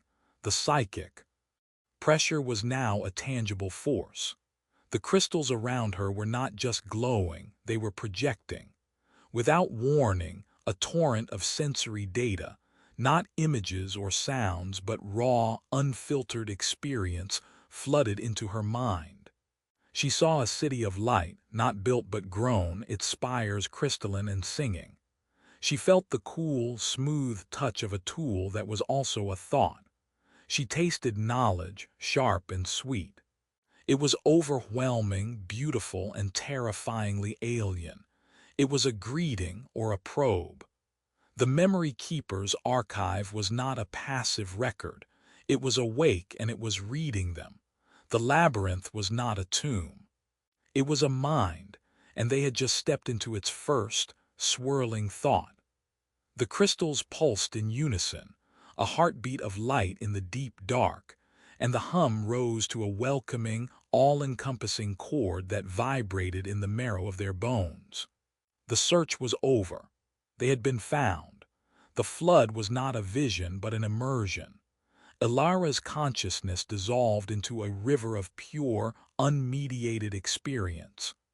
The crystals lining the cavern were not storage devices but transmitters, conduits for a torrent of sensory data.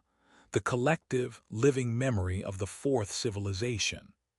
There was no narrative, no curated history. It was everything all at once. The taste of a forgotten fruit, the precise pressure of a handshake 10,000 years past, the chromatic shift of a sunset over a crystalline sea, the mathematical elegance of a theorem being conceived, the visceral grief of a personal loss, the mundane boredom of a daily commute in a city of light. Billions of data points, each vivid, each demanding equal attention, poured into her mind. She saw the memory keeper's world, a society that had conquered forgetting. They wore personal crystalline nodes that recorded every sight, sound, and thought in real time, uploading the stream to the planetary lattice, the very labyrinth she now stood within. Their lives were open books, their histories perfectly preserved. Art was not created but curated from moments of exceptional beauty experienced by millions. Justice was absolute, based on flawless recall of every action. They believed that by remembering everything, they would avoid the errors of their predecessors. Wisdom, they were sure, was a function of data density. But the data stream curdled. The flaw emerged not in the technology, but in the psyche. With perfect recall, context collapsed. Every minor slight, every moment of shame, every irrational fear was preserved with the same fidelity as every triumph and joy. Grudges became eternal, calcified by perfect memory. Personal identity blurred under the weight of endless, undifferentiated experience. The keepers began to spend their lives revisiting and re-experiencing curated moments, seeking meaning in an ocean of meaning. Innovation stagnated. Why create new art when you could perfectly relive the moment a master sculptor first touched clay? Why form new relationships when you could replay the entirety of a past love, with all its intensity and none of its risk? The torrent in Alara's mind showed the societal paralysis. Debates raged for centuries, each side armed with perfect records of every previous argument, leading to recursive, unresolvable loops. Individuals became lost in their own archives, retreating into personalized loops of preferred memories, living in a perfected, static past. The civilization did not explode or crumble. It ossified. It drowned in itself. The very act of remembering everything had rendered them incapable of learning, of synthesizing, of forgetting the trivial to grasp the essential. Their strength, perfect memory, had become a prison of infinite, paralyzing detail. A single, coherent thought emerged from the chaos, a warning carved not in stone but etched into the foundational frequency of the crystal network. It reverberated through the psychic flood, a lifeline of stark clarity. To remember everything is to lose wisdom. Discernment is the child of loss. The message was a paradox, a truth that could only be understood by letting go. The keepers had realized their error too late. In their final act, they had not destroyed their archive. They had weaponized its core truth, programming the labyrinth to transmit its overwhelming totality to any mind that could receive it, a baptism by fire. The warning was not in a message you read. It was in the experience of drowning in knowledge. To survive the flood was to understand the necessity of filters, of narrative, of forgetting. Alara gasped, wrenching her mind back into her own skull. She was on her knees on the cold crystal floor of the Nexus, her hands pressed to her temples. Around her, the Delphi team was in various states of distress. Some staggered, others sat blank-eyed, one was retching. The torrent had hit them all. Kale was leaning against a crystal column, his face pale, his usual composure shattered. He met her gaze, his eyes wide with a horror that was not fear but understanding. "It's not a library," he rasped. "It's a lesson." The central geodesic orb pulsed above them, its light now seeming less inviting and more accusatory. The initial beautiful hum had taken on a dissonant, overwhelming quality. The labyrinth was not just sharing memories, it was testing them. Could they withstand the flood without losing their minds? Could they extract the warning without succumbing to the very paralysis it described? Alara pushed herself up, her legs trembling. The psychic aftershock still echoed, the taste of that alien fruit, the echo of that ancient grief. But they were receding, becoming memories she herself could now choose to contextualize, to place on a shelf. That was the lesson. Wisdom was not the accumulation of data, but the curation of it. The fourth civilization's failure was the ultimate cautionary tale for an age drowning in its own digital exhaust, an era of surveillance and total recall, of algorithms that never forget a click or a purchase. Her own civilization was building its own crystal labyrinth, not in a mountain but in the cloud, and was already showing symptoms of the same paralysis. Endless cultural rehashing, polarized debates fueled by perfect records of past grievances, the loss of shared narrative. Kale ordered a tactical retreat to the entrance ledge. The team moved slowly, shell-shocked. The crystals along the path still pulsed, but their light now felt watchful, evaluating. They had received the broadcast. The question was whether they had understood it. Back on the ledge, as the team recalibrated and treated those most affected, Alara stared out into the glowing, memory-saturated dark. The Guardian's charge felt heavier now. The archive was not a thing to be possessed. It was a truth to be survived. The Ascendancy, seeking it as a toolkit, would misinterpret its nature entirely. They would see the data stream as power, not as poison. They would believe they could master the flood, not realizing that mastery was the first step into the abyss. The Memory Keeper's legacy was the clearest warning yet. The path to wisdom was paved with deliberate forgetting, with the courage to let go of the trivial to hold onto the essential. In the humming heart of the mountain, Alara had not found a secret history. She had found a mirror, and in its glittering, overwhelming depth, she saw the reflection of her own world, poised on the same precipice, believing that more information was always the answer, never the question. The extraction of the core crystal was an act of profound violation. The geodesic orb in the heart of the labyrinth resisted, not with force, but with a psychic plea.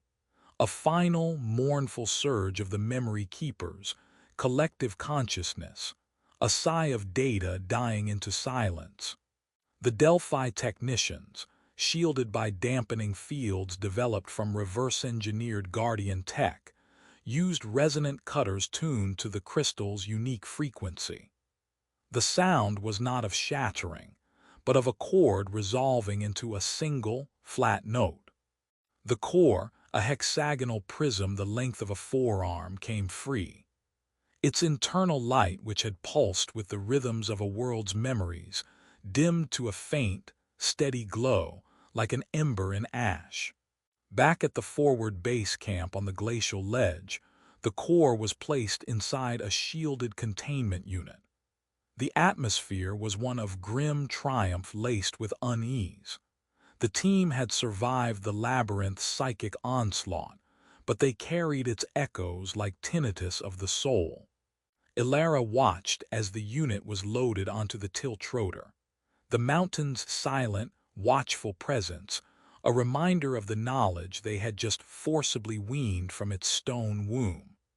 Analysis began at a Delphi Group black site, a facility buried within a nondescript geological survey station in the Tibetan Plateau. The lab was a sterile white cube, a jarring contrast to the organic, overwhelming chaos of the crystal cavern. The core was subjected to a battery of non-invasive scans, quantum resonance imaging, neutrino tomography, and something Kale called mnemonic spectral analysis. The results, when they coalesced on the screens, were paradigm-shattering.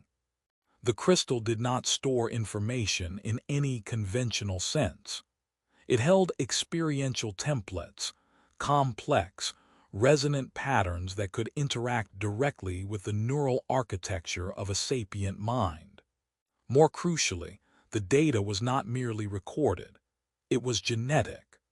The core's deepest layers contained what the lead Delphi biocryptographer termed archetypal engrams, inherited memory fragments encoded in a non-DNA biological medium that had somehow interleaved itself with the genome of subsequent, emergent species. This was the source of humanity's shared mythic substrate. The universal flood myths were not just distorted oral histories of local events. They were psychic scars from the sky singers, hydrospheric cataclysm, passed down through generations via this crystalline genetic interface. The Promethean fear of fire-gifting gods, the hubris of Babel, the Garden of Eden's fall from grace, all were fragmented cultural translations of the first, third, and fourth civilizations, failures, etched into the instinctual and subconscious layers of the human psyche. Kale stood before the data wall, his face illuminated by the scrolling genetic maps and mythic cross-correlations. "This confirms the Guardian's oldest hypothesis," he said, his voice tight with a controlled fervor. "Humanity's greatest stories, its deepest fears and aspirations, are not inventions. They are inheritances. They are the warning labels on the toolbox of civilization, written in the language of dream and symbol." He turned to Alara and the small research team. "This crystal is now the most dangerous object on Earth. It is a key to the collective subconscious. In the wrong hands, it could be used not just to read that subconscious, but to rewrite it, to engineer cultural narratives, to suppress the warning instincts themselves, or to amplify specific archetypes, fear, submission, hubris, to manipulate entire populations on a primal level." He gestured to the containment unit. "It must be secured, permanently. All data extracted here is to be compartmentalized at the highest clearance level. The core itself will be transported to a maximum security archive, location undisclosed." Ilara listened, the cold knot of distrust that had been growing since her meeting with the Guardian tightening into a hard, clear certainty. Kale's logic was impeccable, his concerns valid. But his conclusion, absolute confiscation, felt like the first step of the very control he warned against. The Delphi group, for all its talk of custodianship, was acting like a gatekeeper. They would decide who was worthy of this knowledge, how it was framed, and when, if ever, it would be shared. The pattern of the cycles was not just a historical curiosity, it was a political reality. Every prior civilization had been brought down by a concentration of knowledge and power that became tyrannical. Was the Delphi group, in its quest to prevent a seventh collapse, inadvertently building the architecture for an eighth, one where history itself was a classified file? While Kale coordinated the secure transport, Alara returned to her temporary quarters, a Spartan room adjacent to the lab. Her mind raced.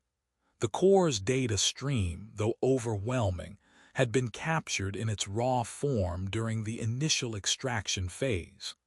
The Delphi systems had buffered terabytes of the resonant patterns before the dampening fields were fully engaged. That buffer was stored on the lab's isolated server, destined for encryption and deep storage. She acted on an instinct older than any civilization, the drive to share, to preserve knowledge against the dictates of authority. Using her researcher access, a privilege Kale had granted in a moment of perceived trust, she isolated a critical fraction of the raw mnemonic data. She couldn't take the core, but she could take its echo. She used a piece of seemingly innocuous equipment, a high-capacity crystalline data wafer used for backing up geological sensor logs, and initiated a covert transfer. The process was nerve-wracking, every second stretching as the progress bar crept forward. Just as it finished, she heard footsteps approaching her door. With a calm she did not feel, she ejected the wafer, identical to dozens of others in her kit, and slipped it into a shielded sleeve sewn into the lining of her field jacket. Kale entered moments later. His eyes swept the room, lingering on her terminal, which now displayed a benign spectrograph analysis. "The transport is ready," he said. "You'll accompany the core to the first transfer point. Your insights will be valuable for the initial archival indexing." Ilara nodded, her face a mask of weary compliance. "Of course, it's a lot to process." "It's the only way," Kale replied, mistaking her reticence for overwhelmed awe. "This knowledge is a loaded weapon. We are the safety catch." As she followed him out, the wafer a flat, cool presence against her ribs, Ilara knew with chilling clarity that she had just become a variable in the Delphi group's perfect equation. They believed they were the wise stewards, the break in the cycle.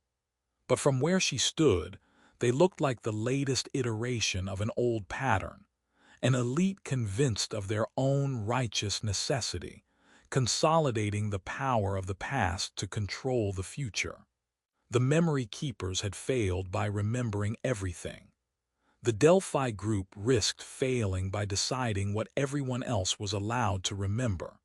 She had a copy of the truth.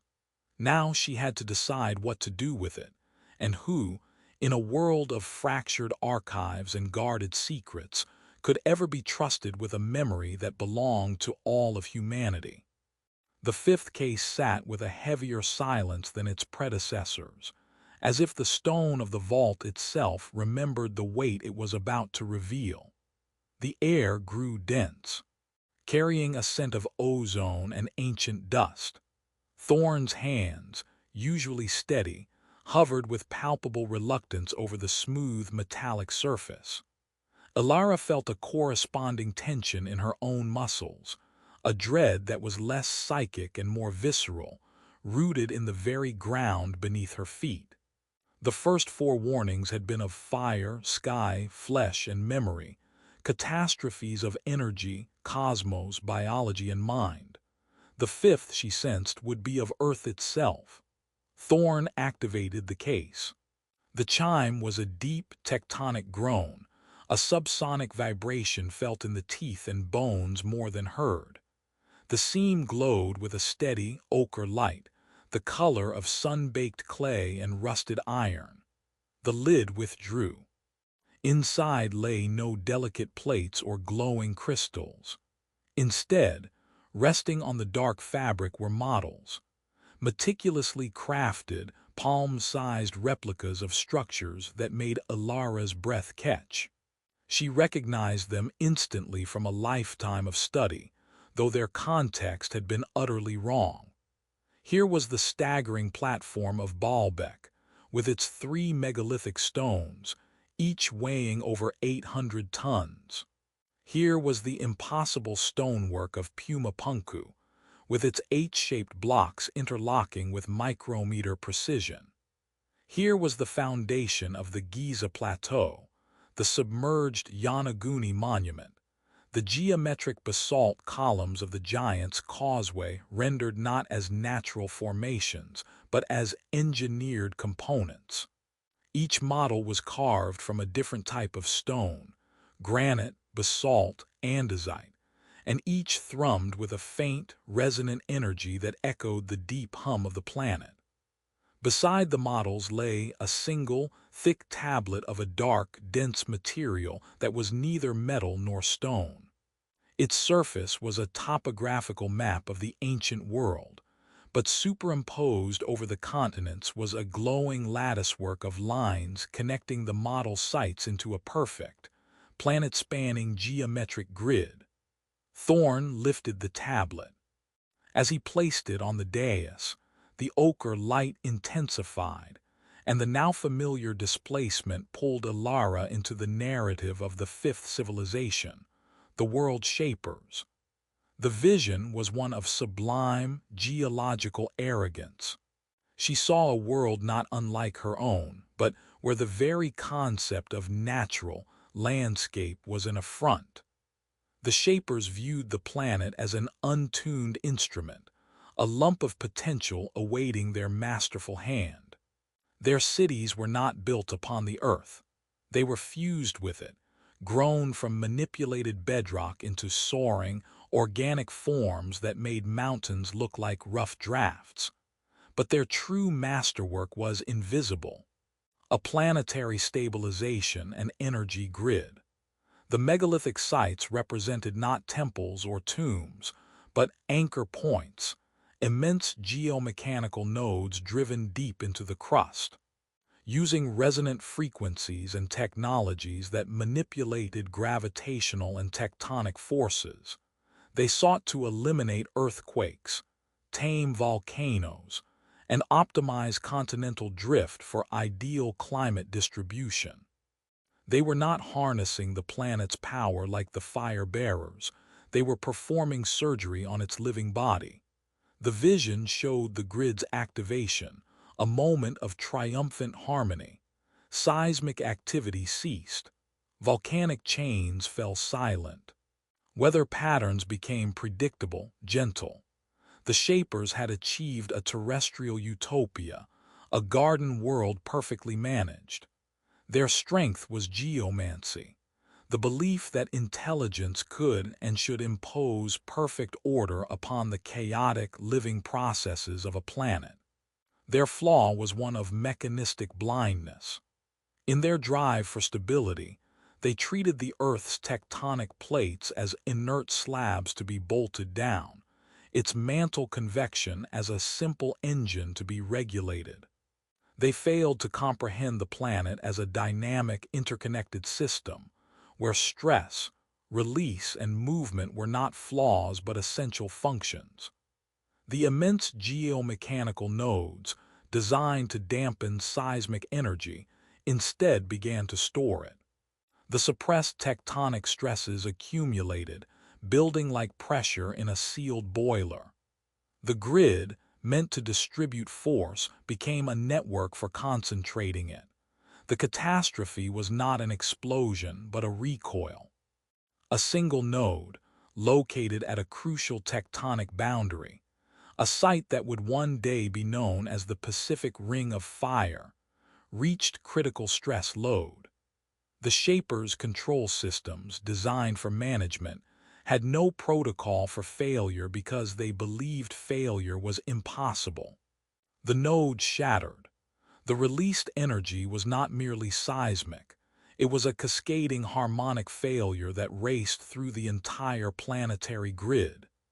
Each anchor point from Baalbek to Puma Punku became not a stabilizer, but an epicenter. The vision that followed was of the Earth fighting back. Continent-sized earthquakes rippled across the globe, magnitudes beyond any scale. Tectonic plates, suddenly released from artificial constraint, lurched with violent abandon. Mountain ranges rose in hours. Vast plains subsided into seas. The precisely engineered coastlines of the Shapers were swallowed by tsunamis of biblical scale. Their beautiful, grown cities were pulverized, not by fire or ice, but by the very bedrock they had sought to command. The planet's retaliation was total, a violent reassertion of its own chaotic living nature. The world shapers were not burned, frozen, or corrupted. They were buried. Their legacy was not ash or ice, but fault lines and anomalous, impossibly placed stones that would baffle future ages. The tablet's light faded. Ilara was left with a profound sense of vertigo, as if the floor of the vault might suddenly crack open. She looked at the model of Baalbek, the so-called trilithon. Modern archaeology debated how Bronze Age people could have moved such stones. The truth was far older and more terrifying. They hadn't. Those stones were the shattered foundation piers of a planetary control mechanism, left behind when the grid disintegrated. Puma Punku's precision was not artistry. It was the standardized engineering of a global system's components, now scattered like a child's blocks after a tantrum. Geological arrogance, Thorne whispered, sealing the case as if to contain the seismic memory. They tried to make the earth a statue. It reminded them it was a living beast. Ilara's mind made a leap, cold and clear. The connection to her own time was immediate and damning. Modern climate engineering proposals, stratospheric aerosol injection to block sunlight, ocean iron fertilization to sequester carbon, massive carbon capture arrays. They were not mere solutions. They were the first, tentative steps toward a new planetary management grid. The ambition was the same: to impose a technical solution on a complex, chaotic system, to stabilize the climate through large-scale geophysical intervention. The world shapers had sought tectonic stability and triggered a tectonic backlash. What would a global climate stabilization grid, built on incomplete models and political urgency, inadvertently store up and unleash?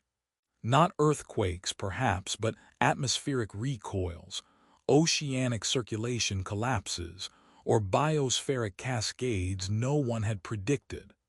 The parallel pattern was unmistakable. Once again, a civilization approached a threshold of planetary-scale control, believing its understanding sufficient, its models complete. The fifth's warning was stark. The Earth is not a machine to be repaired. It is a complex, adaptive system that reacts to control with unpredictable, often violent corrections. To treat it otherwise is to build one's own tomb from the stones meant to secure a foundation. Ilara left the vault carrying a new and specific dread. The earlier warnings had felt grand, mythological. This one felt like reading tomorrow's headlines. The debate between preservation and intervention, between adapting to change and engineering a fix, was the central drama of her age. The world shapers' legacy proved that the interventionist path, pursued with hubristic confidence, led not to salvation, but to a retaliation written in the shifting bones of the world itself. The megaliths were not monuments to human achievement. They were gravestones, marking the spots where a civilization had tried to chain a planet and had been crushed by the links. The lecture hall at the University of Edinburgh was a cathedral of modern academia, all polished wood, steep tiers, and the soft glow of digital projectors. Ilara stood at the podium, the ghost of the world shapers, crushed cities a fresh scar on her mind. Her topic, sustainable archaeology, learning from the past to preserve the future, was a carefully constructed Trojan horse. She spoke of soil erosion at Neolithic sites, of the carbon footprint of international excavations, of how ancient societies adapted to environmental change. She cited the collapse of the Greenland Norse, the deforestation of Easter Island, sanitized academic examples. All the while, the unspoken truth screamed silently within her. The fused glass of Uruk, the silent crystal labyrinth, the megalithic gravestones of a planet that fought back. Her real argument was coded, a plea for humility embedded in a policy talk. The audience was a mix of students, faculty, and a smattering of public intellectuals.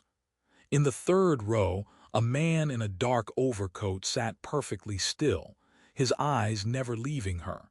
He was not Kale. Ilara had noticed him upon taking the stage, a cold point of focus amidst the sea of mildly interested faces. She forced her attention back to her notes, her voice steady as she reached her conclusion. Sustainability is not merely a technical challenge. It is a philosophical one. It requires us to ask not just can we intervene, but should we? The past is littered with the wreckage of societies that mastered their environment, only to be mastered by the consequences of that mastery. The first projectile was not a tomato or an egg. It was a small, dense sphere of black plastic that arced from the back of the hall and struck the podium with a sharp crack. It did not explode. It emitted a piercing, high-frequency shriek that felt like needles driven into the ears. The audience recoiled, hands flying to their heads. The lights flickered violently, then died, plunging the hall into darkness save for the emergency exit signs. In the strobe-like flashes of failing electronics, Ilara saw figures moving, not panicking but with purpose. Two men vaulted onto the stage.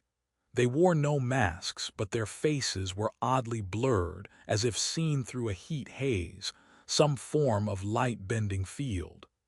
One grabbed for her laptop. The other lunged directly for her, training she didn't know she had took over. Kale's security briefings, the paranoid drills. She dropped to the floor behind the heavy podium, yanking the encrypted data drive from its port. A hand closed on her shoulder. She twisted, driving her elbow back into a soft abdomen. The grip loosened. She scrambled sideways, tumbling off the stage into the darkened seating. Chaos erupted around her, screams, shouts, the crashing of seats. A beam of intense white light swept the hall, not from the exits, but from a device held by one of the attackers, scanning for her.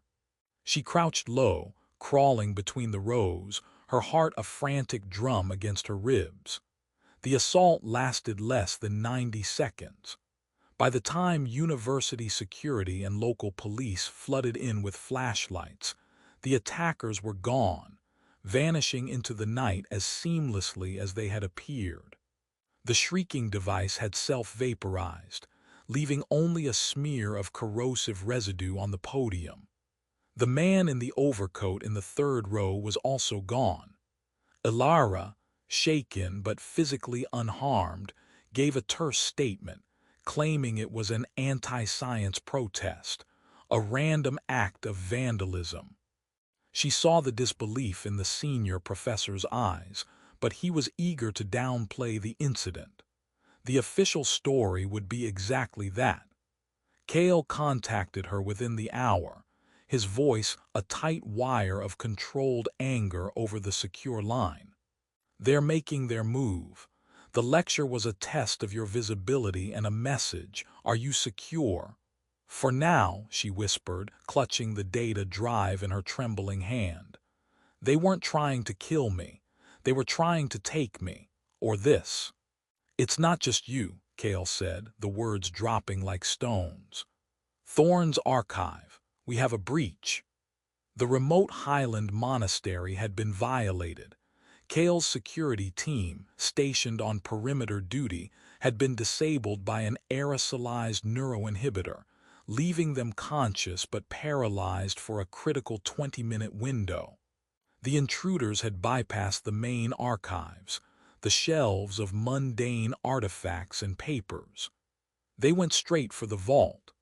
The outer door showed signs of sophisticated manipulation, but the inner vault, with its biometric and guardian-derived cryptolocks, had held. Frustrated, they had vented their fury on Thorne's study. Centuries of comparative myth fragments, his life's work in paper and parchment, were shredded, burned, or defaced with a single, sprayed symbol. A stylized numeral 8 inside a broken circle. The core cases, Ilara asked, her blood running cold. Secure, untouched.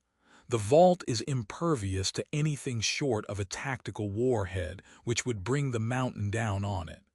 This was vandalism with a purpose, a statement, and a calling card. The symbol was the key.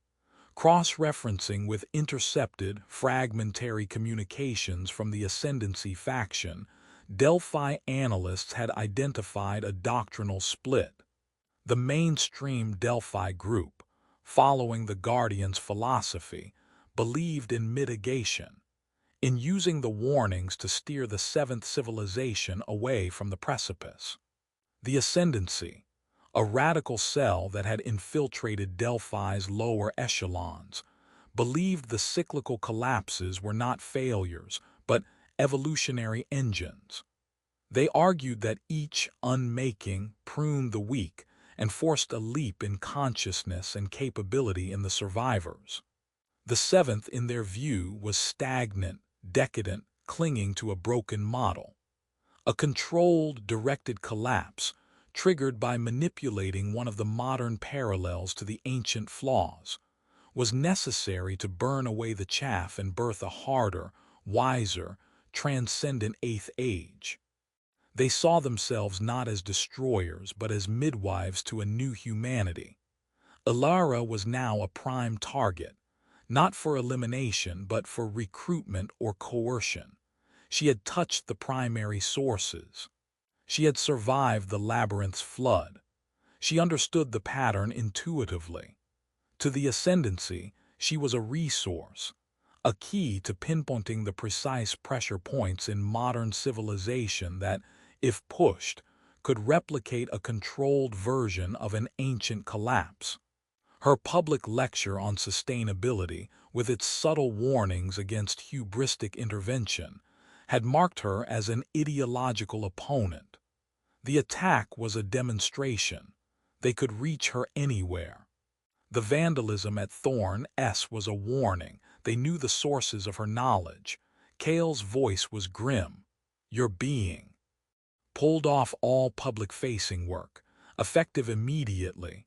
We're moving you to a safe house. Thorne is already en route to a secure facility. The Ascendancy has operatives with high-level clearance. We don't know who. You trust no one outside my direct chain. Do you understand?" Ilara stared out the window of her temporary university housing at the rain-slicked Edinburgh streets. The world outside looked normal, ignorant. Cars passed. Students laughed under umbrellas. She felt a terrifying isolation settle over her, a bubble of horrific knowledge separating her from the flow of ordinary life. The academic battles, the peer reviews, the grant applications, it all seemed like a childish game played on the edge of a volcano. The real war was hidden, a conflict over the very narrative of human destiny. One side sought to preserve a flawed present by hiding the past. The other sought to destroy the present to create a mythic future. And she, armed with the terrible truths of 6 dead worlds, was caught in the crossfire. She was no longer just an archaeologist or a messenger. She was a contested artifact herself. The Ascendancy wanted to use her understanding to accelerate the cycle. The Delphi group wanted to use her to maintain their guarded, secretive control. The Guardians' charge, to find the truth and understand the warning, now felt like a path leading into a maze of mirrors, where every faction saw in the ancient cycles a reflection of their own ideology. Her hand went to the lining of her jacket, where the copied data wafer from the crystal labyrinth lay hidden. It was her only independent piece of leverage, a fragment of raw truth unmediated by any group's agenda. The attacks had clarified one thing: her neutrality was gone. She was a target, and to survive she would have to decide very soon what she was truly resisting for and what she was willing to become in the process. The rain traced silent paths down the window, like tears for a world that did not yet know it was already in the crosshairs of history, repeating its oldest, deadliest argument over her very soul. The final case possessed a gravity distinct from the others. It did not hum with latent energy or glow with cryptic light. It sat in its place at the end of the row with a profound, unsettling stillness, as if it were not a container but a void. The air in the vault seemed to thicken, growing heavy with a silence that was not mere absence of sound, but a presence in itself. Alara felt a strange reluctance to approach it, a superstitious dread that by opening this last chapter, she would not be uncovering another tragedy, but accepting a verdict. Thorn stood beside her, his face etched with a weary reverence. "The sixth," he murmured, the words barely disturbing the quiet. "The most enigmatic. The fragments are scant. They are called many things in the records. The quiet ones, the withdrawn, the last teachers. Their story does not end in fire, ice, war, or madness. It ends in silence." He placed his hands on the case. There was no chime, no resonant vibration. The activation was a soft, almost inaudible click, a mechanical sigh. The seam emitted a faint gray light, the color of ash or morning mist. The lid retracted with a whisper. The interior was shockingly sparse. After the intricate schematics, the celestial crystals, the biological horrors, and the planetary models, the contents of the sixth case seemed almost insultingly mundane. There were 3 items. The first was a slender codex, its covers made of a smooth, dark wood, its pages a thick, fibrous paper that felt like cured leaf. The second was a small, cylindrical vault of a ceramic-like material, its surface perforated with microscopic holes. The third was a single, rolled sheet of a flexible metallic film. Thorn lifted the codex first. It was untitled. He opened it to the first page. The script inside was simple, elegant, and profoundly alien in its clarity. It was not a history or a technical manual. It was a philosophical treatise, a series of meditations on concepts of legacy, succession, and the ethics of existence. Alara, reading over his shoulder, felt the words bypass her analytical mind and speak directly to a deeper, more instinctual place. A tree that grows too vast shades the saplings at its feet, condemning the forest to a single, aging giant, and then to barren earth. True stewardship is not dominion, but recession. The greatest act of creation may be the deliberate creation of space for the new. We have listened to the echoes of the 5. Their warnings are not in their ends, but in their desperate clinging to their now. They could not conceive of a world without themselves at its center. To love the future more than the present is the final, most difficult wisdom. A song sung forever becomes noise.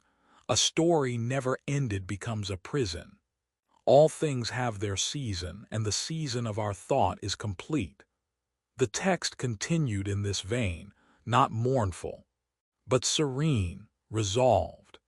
It spoke of achieving a societal consciousness that could recognize its own culmination not as a failure, but as a natural, even beautiful, conclusion. It argued that the ultimate expression of intelligence was not infinite survival, but the conscious, graceful curation of one's own end to make room for other melodies in the symphony of life. Next, Thorne examined the ceramic vault. Scans revealed its contents. Thousands upon thousands of microscopic seed pods, genetic blueprints for flora of breathtaking diversity, from resilient grasses to colossal canopy trees, along with symbiotic fungi and bacteria.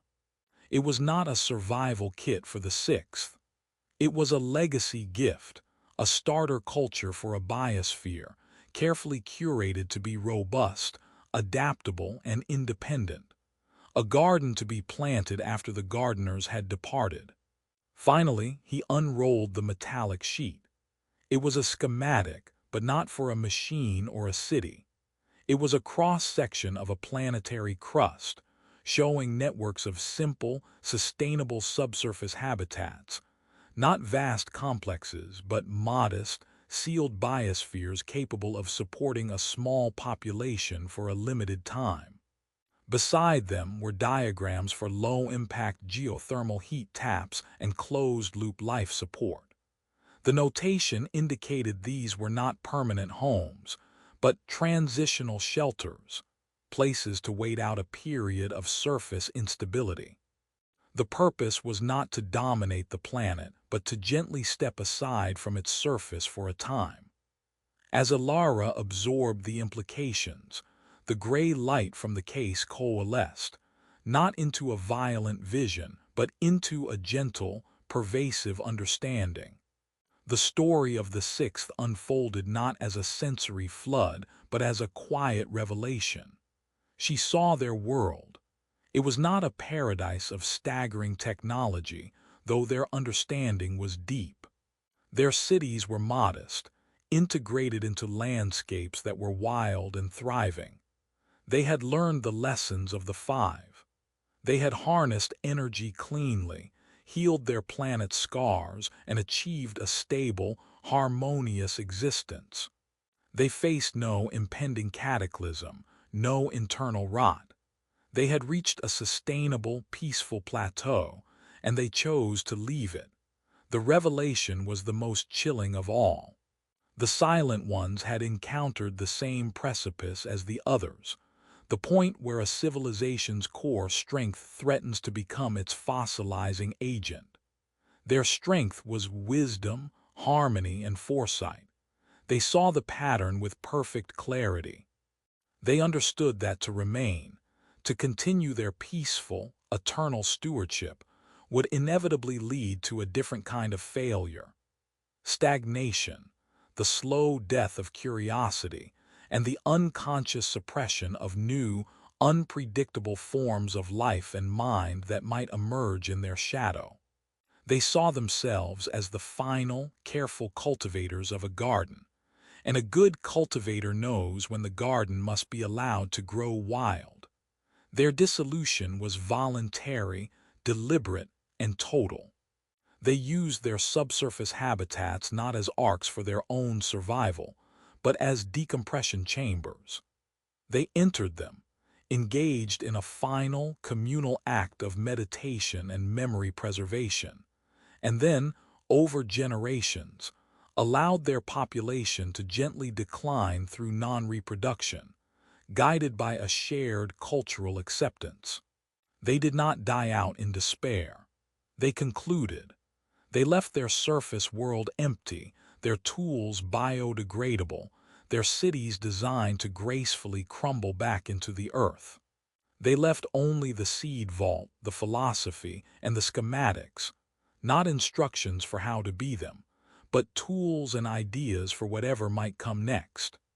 Their final act was to erase the most obvious traces of themselves, to avoid becoming objects of worship or templates for imitation by the nascent, stumbling consciousnesses, the early mammals and proto-humans, that were beginning to stir in the dawn light of a world they had deliberately vacated.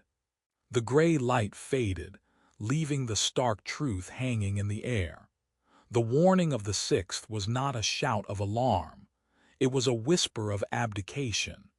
It was etched on the inside of the codex's back cover, 3 words in the same simple script. "We are replaced." The phrase iced Alara's blood. It was not a lament. It was a statement of fact and principle. The ultimate failure in the view of the Sixth was to refuse to be replaced. All other collapses were violent enforcements of this natural law. The Silent Ones had chosen to obey it willingly, transforming the inevitable into an act of supreme, compassionate generosity. They had looked at the cycle and had chosen not to fight it, nor to master it, but to fulfill it with intention and grace, turning the tragedy of succession into a conscious gift. Ilara stared at the seed vault, a tomb that was also a womb. The Silent Ones had not fallen. They had stepped aside. Their legacy was not a ruin, but an empty stage and a stocked green room for the next performers. In the face of the Firebearer's arrogance, the Sky Singer's detachment, the Flesh Architect's corruption, the Memory Keeper's paralysis, and the World Shaper's tyranny, the Sixth presented a terrifying, serene alternative: voluntary extinction as the pinnacle of ethical achievement. The chill that spread through her was deeper than fear. It was the cold of a universe indifferent to human ambition, where the highest love might be expressed through disappearance. The seventh civilization, her civilization, was clawing for immortality in digital clouds, genetic edits, and planetary engineering, screaming its desire to exist forever into the void. The Sixth whispered back that forever was the problem, that the most profound act of a parent was to eventually leave the room. The case lay open, its modest contents radiating a quieter, more devastating power than any apocalyptic vision. The choice was no longer about how to survive. The final warning posed a more fundamental, more terrible question. Should they? The Guardian's chamber felt different this time. The deep-sea vista still played across the curved screen, but the eternal, blind dance of the tube worms now seemed less a metaphor for persistence and more one for perfect, unthinking integration. The ancient figure waited in his wheelchair, a monument to endurance seated before the image of an ecosystem that had never known ambition. Ilara entered, the serene, devastating truth of the Sixth case coiled like a cold serpent in her chest. She did not speak. She simply stood before him, letting the unasked question hang in the filtered, sterile air. He observed her, his flint-colored eyes missing nothing. He saw the new weight she carried, the philosophical vertigo induced by the Silent One's choice. A faint, sad recognition touched his lips, as if greeting a fellow traveler who had finally reached the same desolate crossroads. "You have seen the final testament," he said, his rustling voice softer than ever. Not a warning carved in panic, but a principle etched in calm. It is the most difficult of all to comprehend, because it requires accepting one's own obsolescence as a natural, even desirable, event. Ilara found her voice raw with the effort. They chose to disappear. They saw the cycle and walked into it. They understood the deepest law, the Guardian corrected gently. That existence is not a possession but a temporary tenure. The five fought that law, each in their own way, and were broken by it. The Sixth embraced it. They are the only ones who did not fail the test. They are the only ones who passed. The word test landed with the force of a tectonic shift. Ilara's mind, still reeling from the concept of voluntary dissolution, seized on it. Test? What test? The Guardian's gaze grew distant, looking through her into the abyss of time. The cycle is not a natural law like gravity, Doctor Vance. It is not an inevitable cosmic recurrence. It is a gauntlet, a curriculum, a series of examinations set not by gods, but by the inherent structure of consciousness when coupled with technological potency. He shifted slightly, a whisper of movement. Each civilization, upon reaching a certain threshold, encounters the same fundamental dilemma. The tool of its greatness becomes a weapon of its self-destruction. This is the first question of the test. Can you recognize the pattern in yourself? The fire bearers could not. The sky singers could not. My people, the flesh architects, glimpsed it too late. The memory keepers were paralyzed by it. The world shapers were crushed denying it. The sixth, they saw it with perfect clarity. They answered the first question correctly. Ilara's mind raced, connecting the horrors in the vault to this new, staggering framework. And the second question? The second question is the choice, he said, his eyes locking onto hers with terrifying intensity. Once you recognize that your core strength contains the seed of your annihilation, what do? Do you double down, believing you can master the flaw? That is the path of the first five. It leads to collapse. Or do you do as the sixth did? Do you consciously, deliberately step back from the brink of that strength? Do you relinquish the tool, even if it means relinquishing your dominance, your very identity? He leaned forward, the effort visible. I am a descendant of the silent ones, Ilara, not of the majority who entered the subsurface shelters to conclude, of the tiny faction who made a different choice within the choice. We stayed. We hid the archives you have seen. We became watchers, not to interfere but to observe, to see if any subsequent civilization could learn from the test without having to take it. Our mandate was to preserve the record, and if a species showed the capacity to see the pattern, to present it to them before they reached their own precipice, to give them the questions in advance. The revelation unfolded, vast and terrifying. The guardian and his lineage were not mere historians, they were proctors. The Delphi group was their latest instrument. The 6 cases were not random treasures.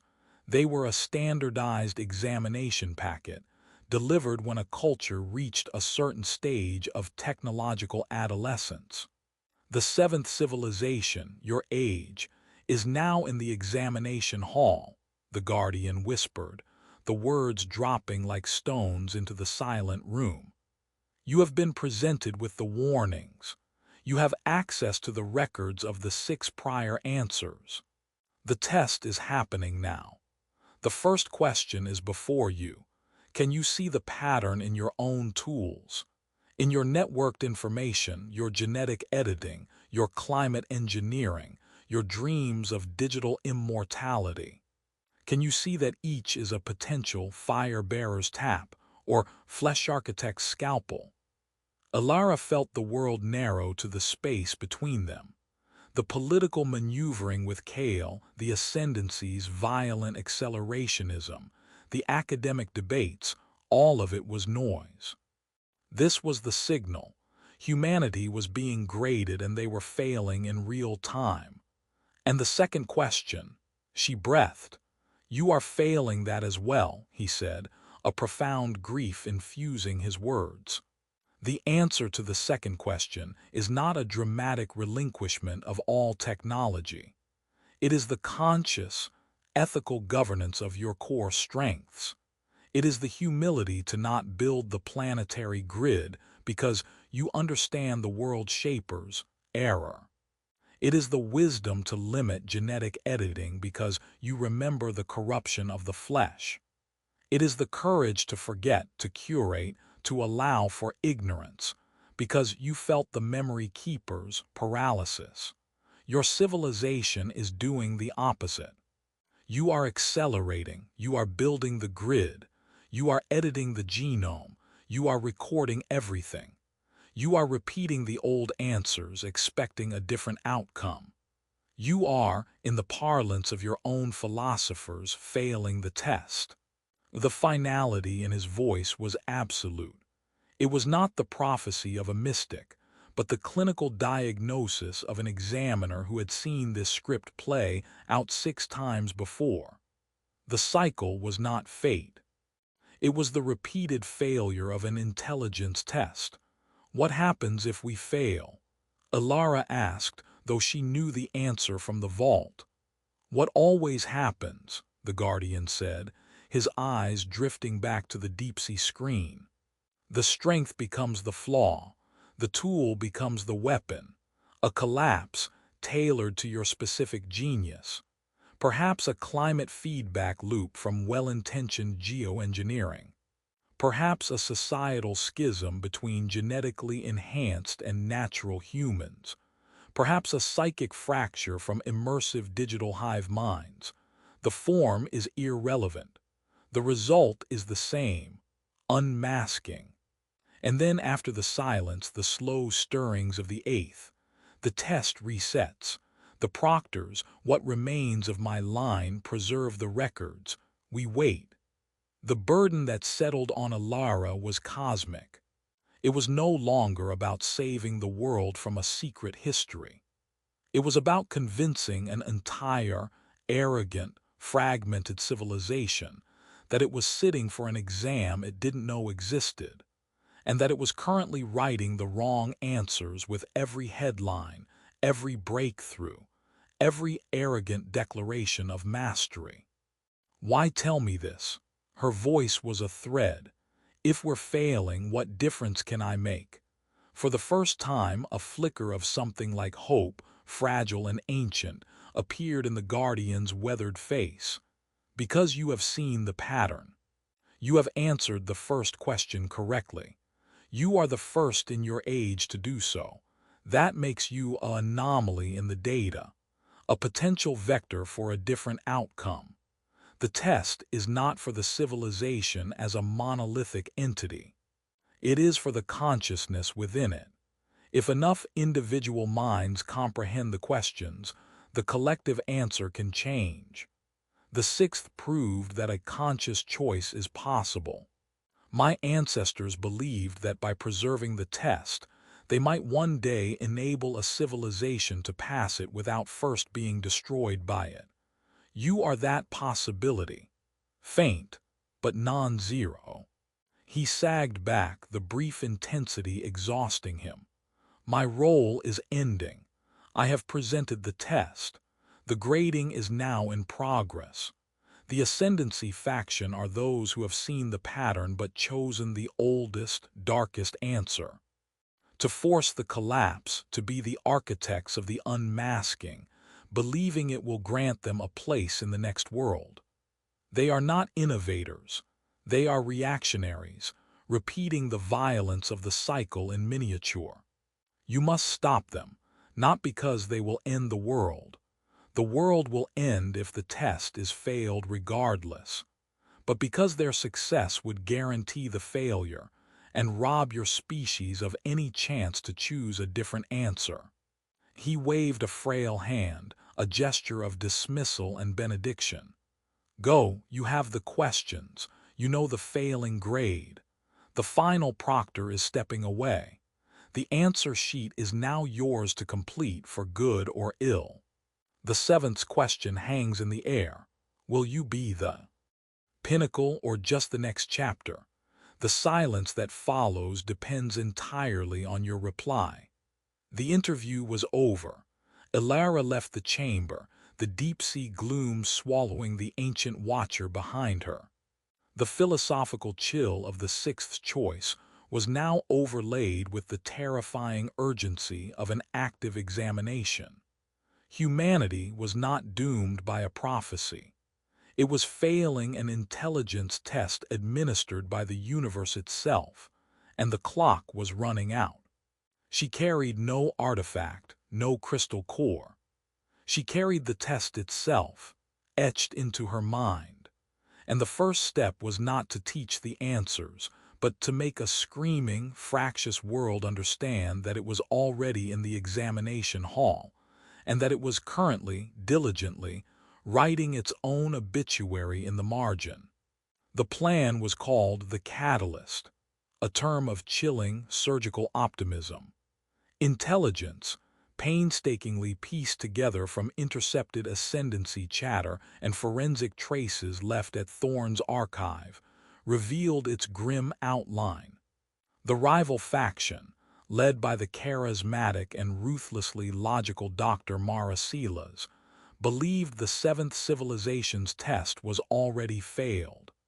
In their view, humanity was a patient too addicted to its sickness to accept a cure. The only moral action was to administer the crisis, to trigger a controlled, survivable collapse that would shatter the stagnant paradigms and force the evolutionary leap into an eighth age. They had chosen their instrument. Project Ether, a multinational geoengineering initiative designed to inject reflective aerosols into the stratosphere to mitigate global warming. To the world, it was a desperate bid for climate stability. To Seelas and her followers, it was the perfect modern analog to the World Shaper's grid, a planetary-scale intervention built on incomplete models and hubristic confidence. Their infiltration was deep. They didn't want to sabotage it. They wanted to hijack its control systems and push it far beyond its safety parameters, inducing a rapid, catastrophic climate recoil, a man-made version of the burning wind or the tectonic backlash, tailored to prune the weak and awaken the survivors.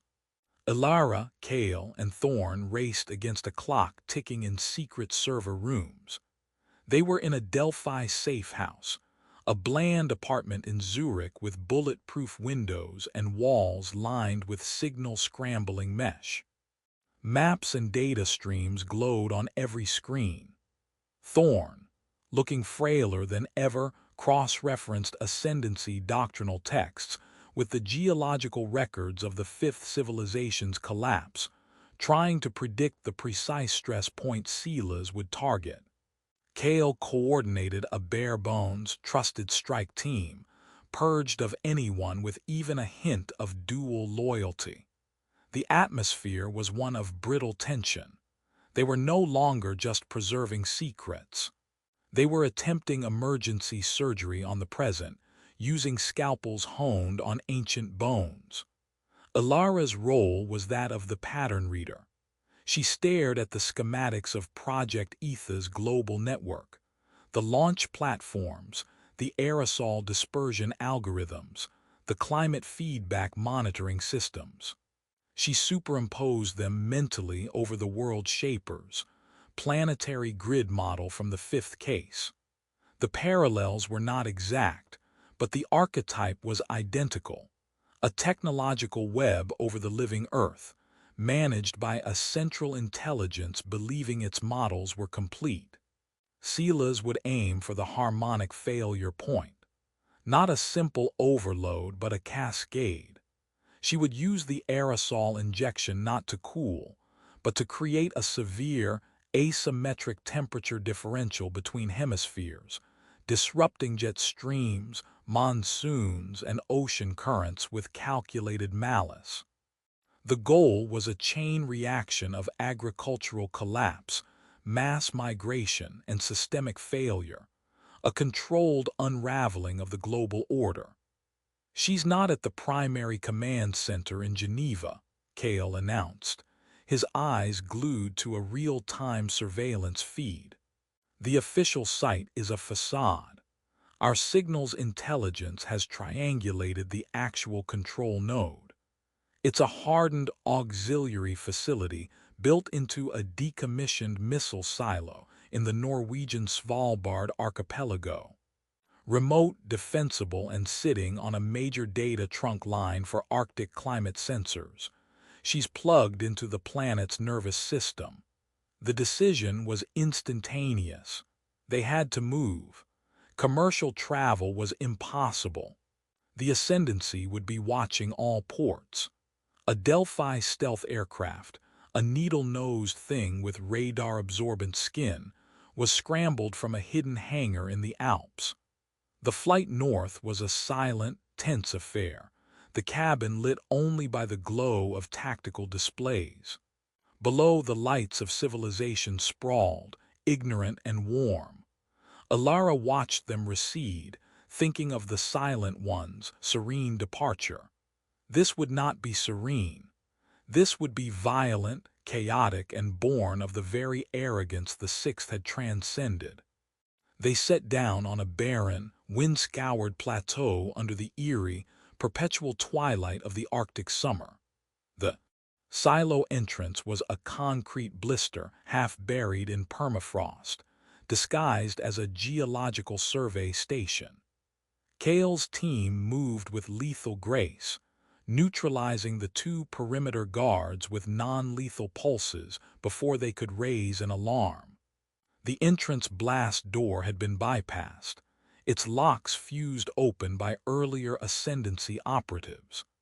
They descended into the earth via a steep elevator shaft, the air growing colder and smelling of ozone and machine oil. The control center was a cavernous space, the curved walls lined with servers whose cooling fans created a constant, low roar. In the center, beneath a massive, circular holographic display of the Earth with Project Etha's network glowing like a deadly spiderweb, stood Mara Silas. She was younger than Alara expected, her blonde hair pulled into a severe knot, her eyes bright with the fervor of absolute conviction. She was surrounded by a dozen Ascendancy technicians, their fingers flying across consoles. On the main display, a countdown ticked down from 15 minutes. A progress bar labeled hemispheric differential injection was at 80%. "You're too late, Kale," Silas said, her voice calm, amplified to fill the chamber. She didn't turn from the display. "The sequence is autonomous now. The filters are bypassed. The safety protocols are reinterpreted. In 12 minutes, Project Etha will cease being a bandage and become a teacher. It will deliver the lesson your guardian has been too timid to teach. Growth requires rupture." Kale's team fanned out, weapons raised, but the room was a maze of server racks providing cover. A standoff crystallized in the frozen air. Alara stepped forward, ignoring Kale's warning gesture. She addressed Silas not as a soldier, but as a scholar to a scholar. "You've studied the cases. You know how this ends. The World Shaper's grid triggered a tectonic recoil. You're building the same thing with the atmosphere. You're not midwifing a new age, you're repeating a fifth collapse." Silas finally turned, a pitying smile on her lips. "Dr. Vance, the pattern recognizer. You see the symmetry, but you misunderstand the agency. The prior collapses were accidents, the result of blind hubris. This is deliberate, conscious. We are not making the old mistake, we are using it. We are applying the scalpel of history to the tumor of stagnation. The chaos will be finite. The resulting selection pressure will forge a humanity worthy of the Eighth, one that understands power without being enslaved by it. You're quoting the flesh architects' rhetoric before their civil war." Thorne's voice crackled from behind a server bank, where he was trying to access a secondary terminal. The perfected offspring believed the same thing. They became the monsters that consumed their creators. "Sentimentality," Silas scoffed. "The past is not a prison. It's a toolbox, and you are clinging to a broken hammer." She nodded to a technician. The countdown jumped forward, 10 minutes. Kale gave a sharp hand signal. Suppressed gunfire erupted, sparking off metal. 2 Ascendancy technicians fell. The others returned fire from behind cover. The room became a deafening storm of noise and flashing muzzle flares. Alara ducked behind a console, her heart hammering. This was not a scholarly debate. It was a war for the thermostat of the world. Thorn, shielded by Kale's team, managed to slice into a secondary system. "I've got a subroutine," he yelled over the din. "I can initiate a system-wide purge of the hijacked code, but it needs a physical authentication key from the main console. It's right beside her." Ilara looked across the chaotic room. The main control dais was where Silas stood, now protected by a loyalist with a rifle. The key was a simple biometric fob, 10 meters of open space, crisscrossed by stray bullets. Kale followed her gaze, understanding instantly. He barked orders, redirecting fire to suppress the guard near Silas. Covering fire, now, a barrage of shots forced the guard to duck. This was the moment.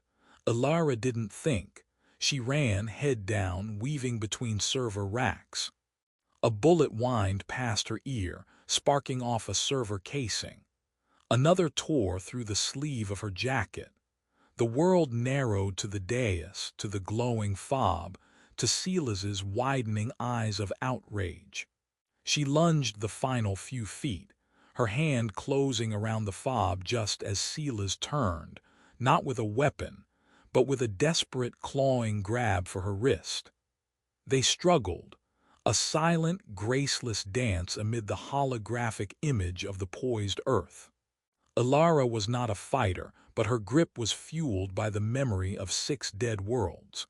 She twisted, wrenching the fob free, and slammed it onto the authentication pad Thorn had highlighted on the console screen. A deafening, system-wide alarm blared. The holographic Earth flashed crimson. Words scrolled across every screen. "Corrupted injection sequence PURGED. Manual override engaged. Safety protocols are re-established." The countdown froze at 3 minutes 17 seconds. The progress bar reversed, plummeting to 0. Silas let out a raw, furious scream that was swallowed by the klaxon. She stared at the screens, at her undone masterpiece, her face a mask of apocalyptic disappointment. You've condemned us to the slow death, to the paralysis." Kale's team overwhelmed the remaining resistance. Silas was subdued, her hands bound behind her, her fierce eyes now hollow. The fight was over. The immediate unraveling had been stopped. In the sudden, ringing silence broken only by the alarm, Ilara stood panting, the fob still clutched in her sweaty hand. She looked up at the hologram, now showing Project Ether in its original, limited, safety-locked configuration. They had prevented a controlled collapse, but as the adrenaline faded, the Guardian's words rushed back in.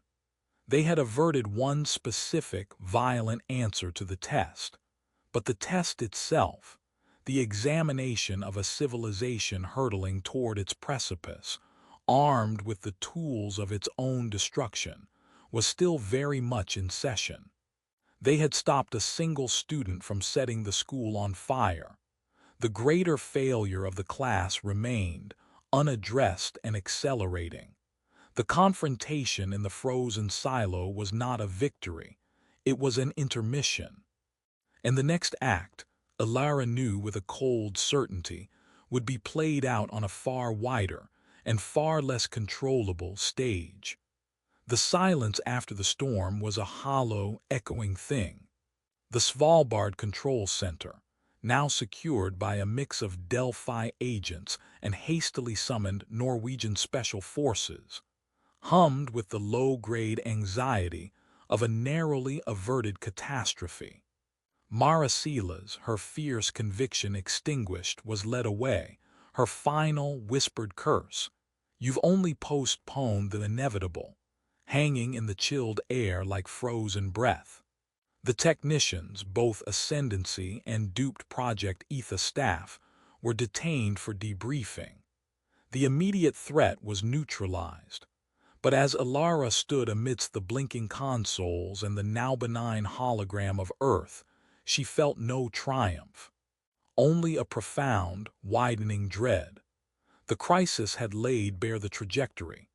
Sela's had not been a madwoman in a vacuum. Her ideology was a logical, if monstrous, endpoint of a civilization reading its own diagnostic chart and deciding the patient was too far gone to save. The ascendancy was a symptom, not the disease. The disease was the pattern itself, repeating in modern key. Technological mastery outpacing wisdom, the treatment of a living planet as an engineering problem, the factionalization of knowledge into warring camps of salvation and damnation. They had stopped a single, violent attempt to force the cycle. But the cycle's engine, humanity's relentless, unreflective drive to turn its strengths into weapons, was still roaring at full throttle. In the days that followed, sequestered in a Delphi debriefing facility, Ilara watched the official narrative take shape. The incident was attributed to a rogue AI glitch within Project Ether, a terrifying near miss that highlighted the need for greater oversight and international cooperation. Sela's and her cohort vanished into a black hole of classified counterterrorism proceedings. The existence of the Ascendancy, the 6 prior civilizations, the Guardian, all remained buried beneath layers of state secrecy and Delphi-controlled information locks. Kale argued for this. The truth, he maintained, would cause panic, fuel 1,000 new conspiracy theories, and likely trigger the very collapse they sought to avoid. Control, he insisted, was still the only responsible option. Ilara listened, and for the first time she understood the Guardian's weary grief. The Delphi group, for all its noble origins, had become another iteration of the control flaw.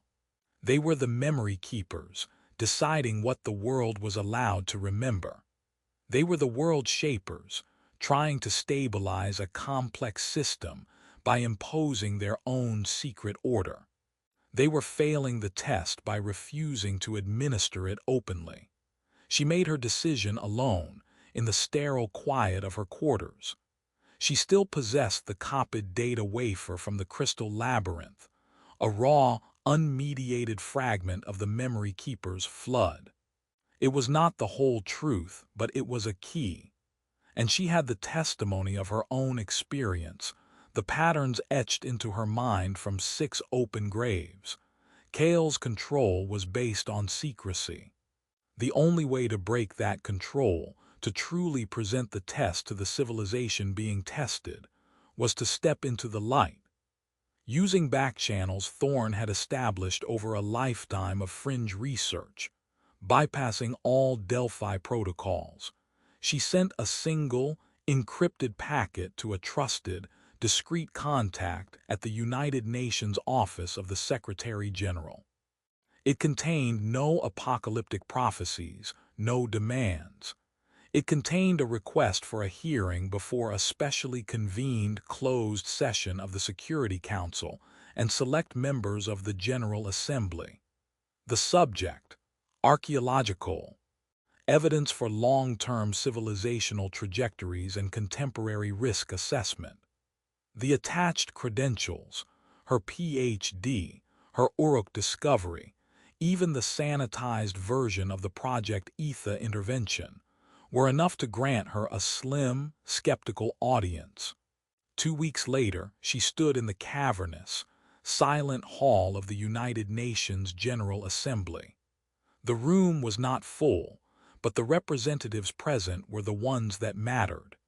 The Permanent Security Council members, leaders of the G20, senior advisors. The atmosphere was one of guarded curiosity laced with profound impatience. They were people who managed crises, not pondered ancient ones. Kale was not present. He had been ordered to stop her, but the very publicity of the forum stayed his hand. The Delphi group operated in shadows. This was the brightest light on Earth. Ilara stood at the iconic green marble podium, no notes before her. She carried only the data wafer, slotted into a portable projector.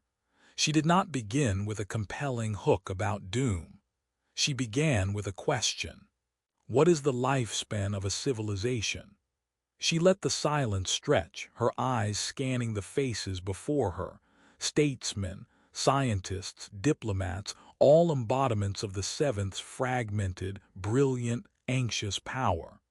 We measure our history in millennia, she continued, her voice clear in the perfect acoustics of the hall. From Sumer to Silicon, we chart a line of progress, of ascent. But what if that line is not linear? What if it is a spiral? What if we are not the first to stand where we stand, at a peak of our own making, looking out at a world we believe we can reshape to our will? She activated the projector. She did not show the fused stone of Uruk or the schematics of the fire bearers. She showed the compiled data, the isotopic anomalies, the mythic parallels Thorne had charted, the geological fingerprints of unnatural cataclysms, the psychic resonance patterns from the crystal wafer that correlated with shared human archetypes. She presented it not as proof of aliens or gods, but as a forensic case for a repeated systemic failure mode. She spoke of the fire bearers and their geothermal hubris, the sky singers and their celestial blindness, the flesh architects and their corruption of self, the memory keepers drowning in data, the world shapers crushed by the Earth's recoil. She did not claim they were human. She argued they were sapient, and that intelligence, when coupled with technological potency, seems to follow a predictable arc. Each of these civilizations, she said, fell not by asteroid or plague, but by the same internal logic.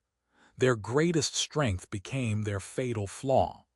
The tool of their golden age became the weapon of their destruction. This is the pattern. She could see the skepticism hardening into dismissal on some faces. On others, a flicker of unease. She pressed on. I am not here to tell you which of our tools will be our weapon. It could be the climate grid we are building. It could be the genetic editors we are perfecting. It could be the digital hive mind we are inadvertently constructing. The specific technology is irrelevant. The pattern is the relevant data point. We are currently in the phase where the strength is being maximized. The question is, can we see the flaw inherent within it? Can we, for the first time in this deep, cyclical history, recognize the pattern in ourselves before it manifests? She paused, meeting the gaze of the Chinese representative, the American, the Russian, the Indian. The crisis at Project Ether was not an isolated event. It was a manifestation of this pattern. A faction that saw our trajectory as a failure and sought to accelerate the collapse, believing it would lead to evolution. They are a symptom. The disease is our collective inability to ask the foundational question posed by every one of these dead worlds. She switched off the projector. The hall was plunged into a more profound darkness. The question is not how do we survive, or how do we master our planet. We have found those answers before, 6 times, and they are tombstones. The central question, the one whispered by the silent ones who alone chose a different path, is this: are we the pinnacle or just the next chapter? The words hung, simple and devastating. If we believe we are the pinnacle, the culmination, then our task is preservation at all costs. We cling to our dominance, we fight the natural law of succession, and we risk fulfilling the oldest tragedy. If we can accept that we may be a chapter, a brilliant, flawed, temporary chapter, then our task changes. It becomes stewardship not for ourselves, but for the story itself. It becomes the ethical governance of our powers with the humility that they are on loan, that our tenure is temporary, and that the greatest legacy we can leave is not a permanent monument, but a healthy, fertile ground for whatever or whoever comes next. She saw no conversions in their eyes. She saw calculation, worry, irritation, deep thought. She had not given them a solution. She had given them a mirror and a question. The warnings of the past are not blueprints for specific disasters. They are a diagnostic framework. They tell us that collapse is not an external event that happens to a civilization. It is a choice a civilization makes incrementally by refusing to see the flaw in its own reflection. The seventh question is now yours. You hold the tools. You see the pattern, however faintly. The test is not administered by gods or aliens. It is self-administered. Every policy, every innovation, every act of geopolitical will is now an answer scribbled in the margin. Will you answer with the hubris of the five, the serene abdication of the sixth, or with something new? Something that breaks the cycle not through destruction or disappearance, but through conscious, collective, and terribly difficult choice. She stepped back from the podium. There was no applause, only a heavy, processing silence. She had not offered hope but a threshold. The hope, fragile as a seed in winter, was that by finally remembering, by seeing the spiral for what it was, the cycle might, for the first time, be broken from within. The story did not end with an answer. It ended with the question, now loose in the halls of power, a ghost from 6 deep graves, waiting to see if the living were finally ready to learn how to die, or if they would, once more, teach themselves how to kill.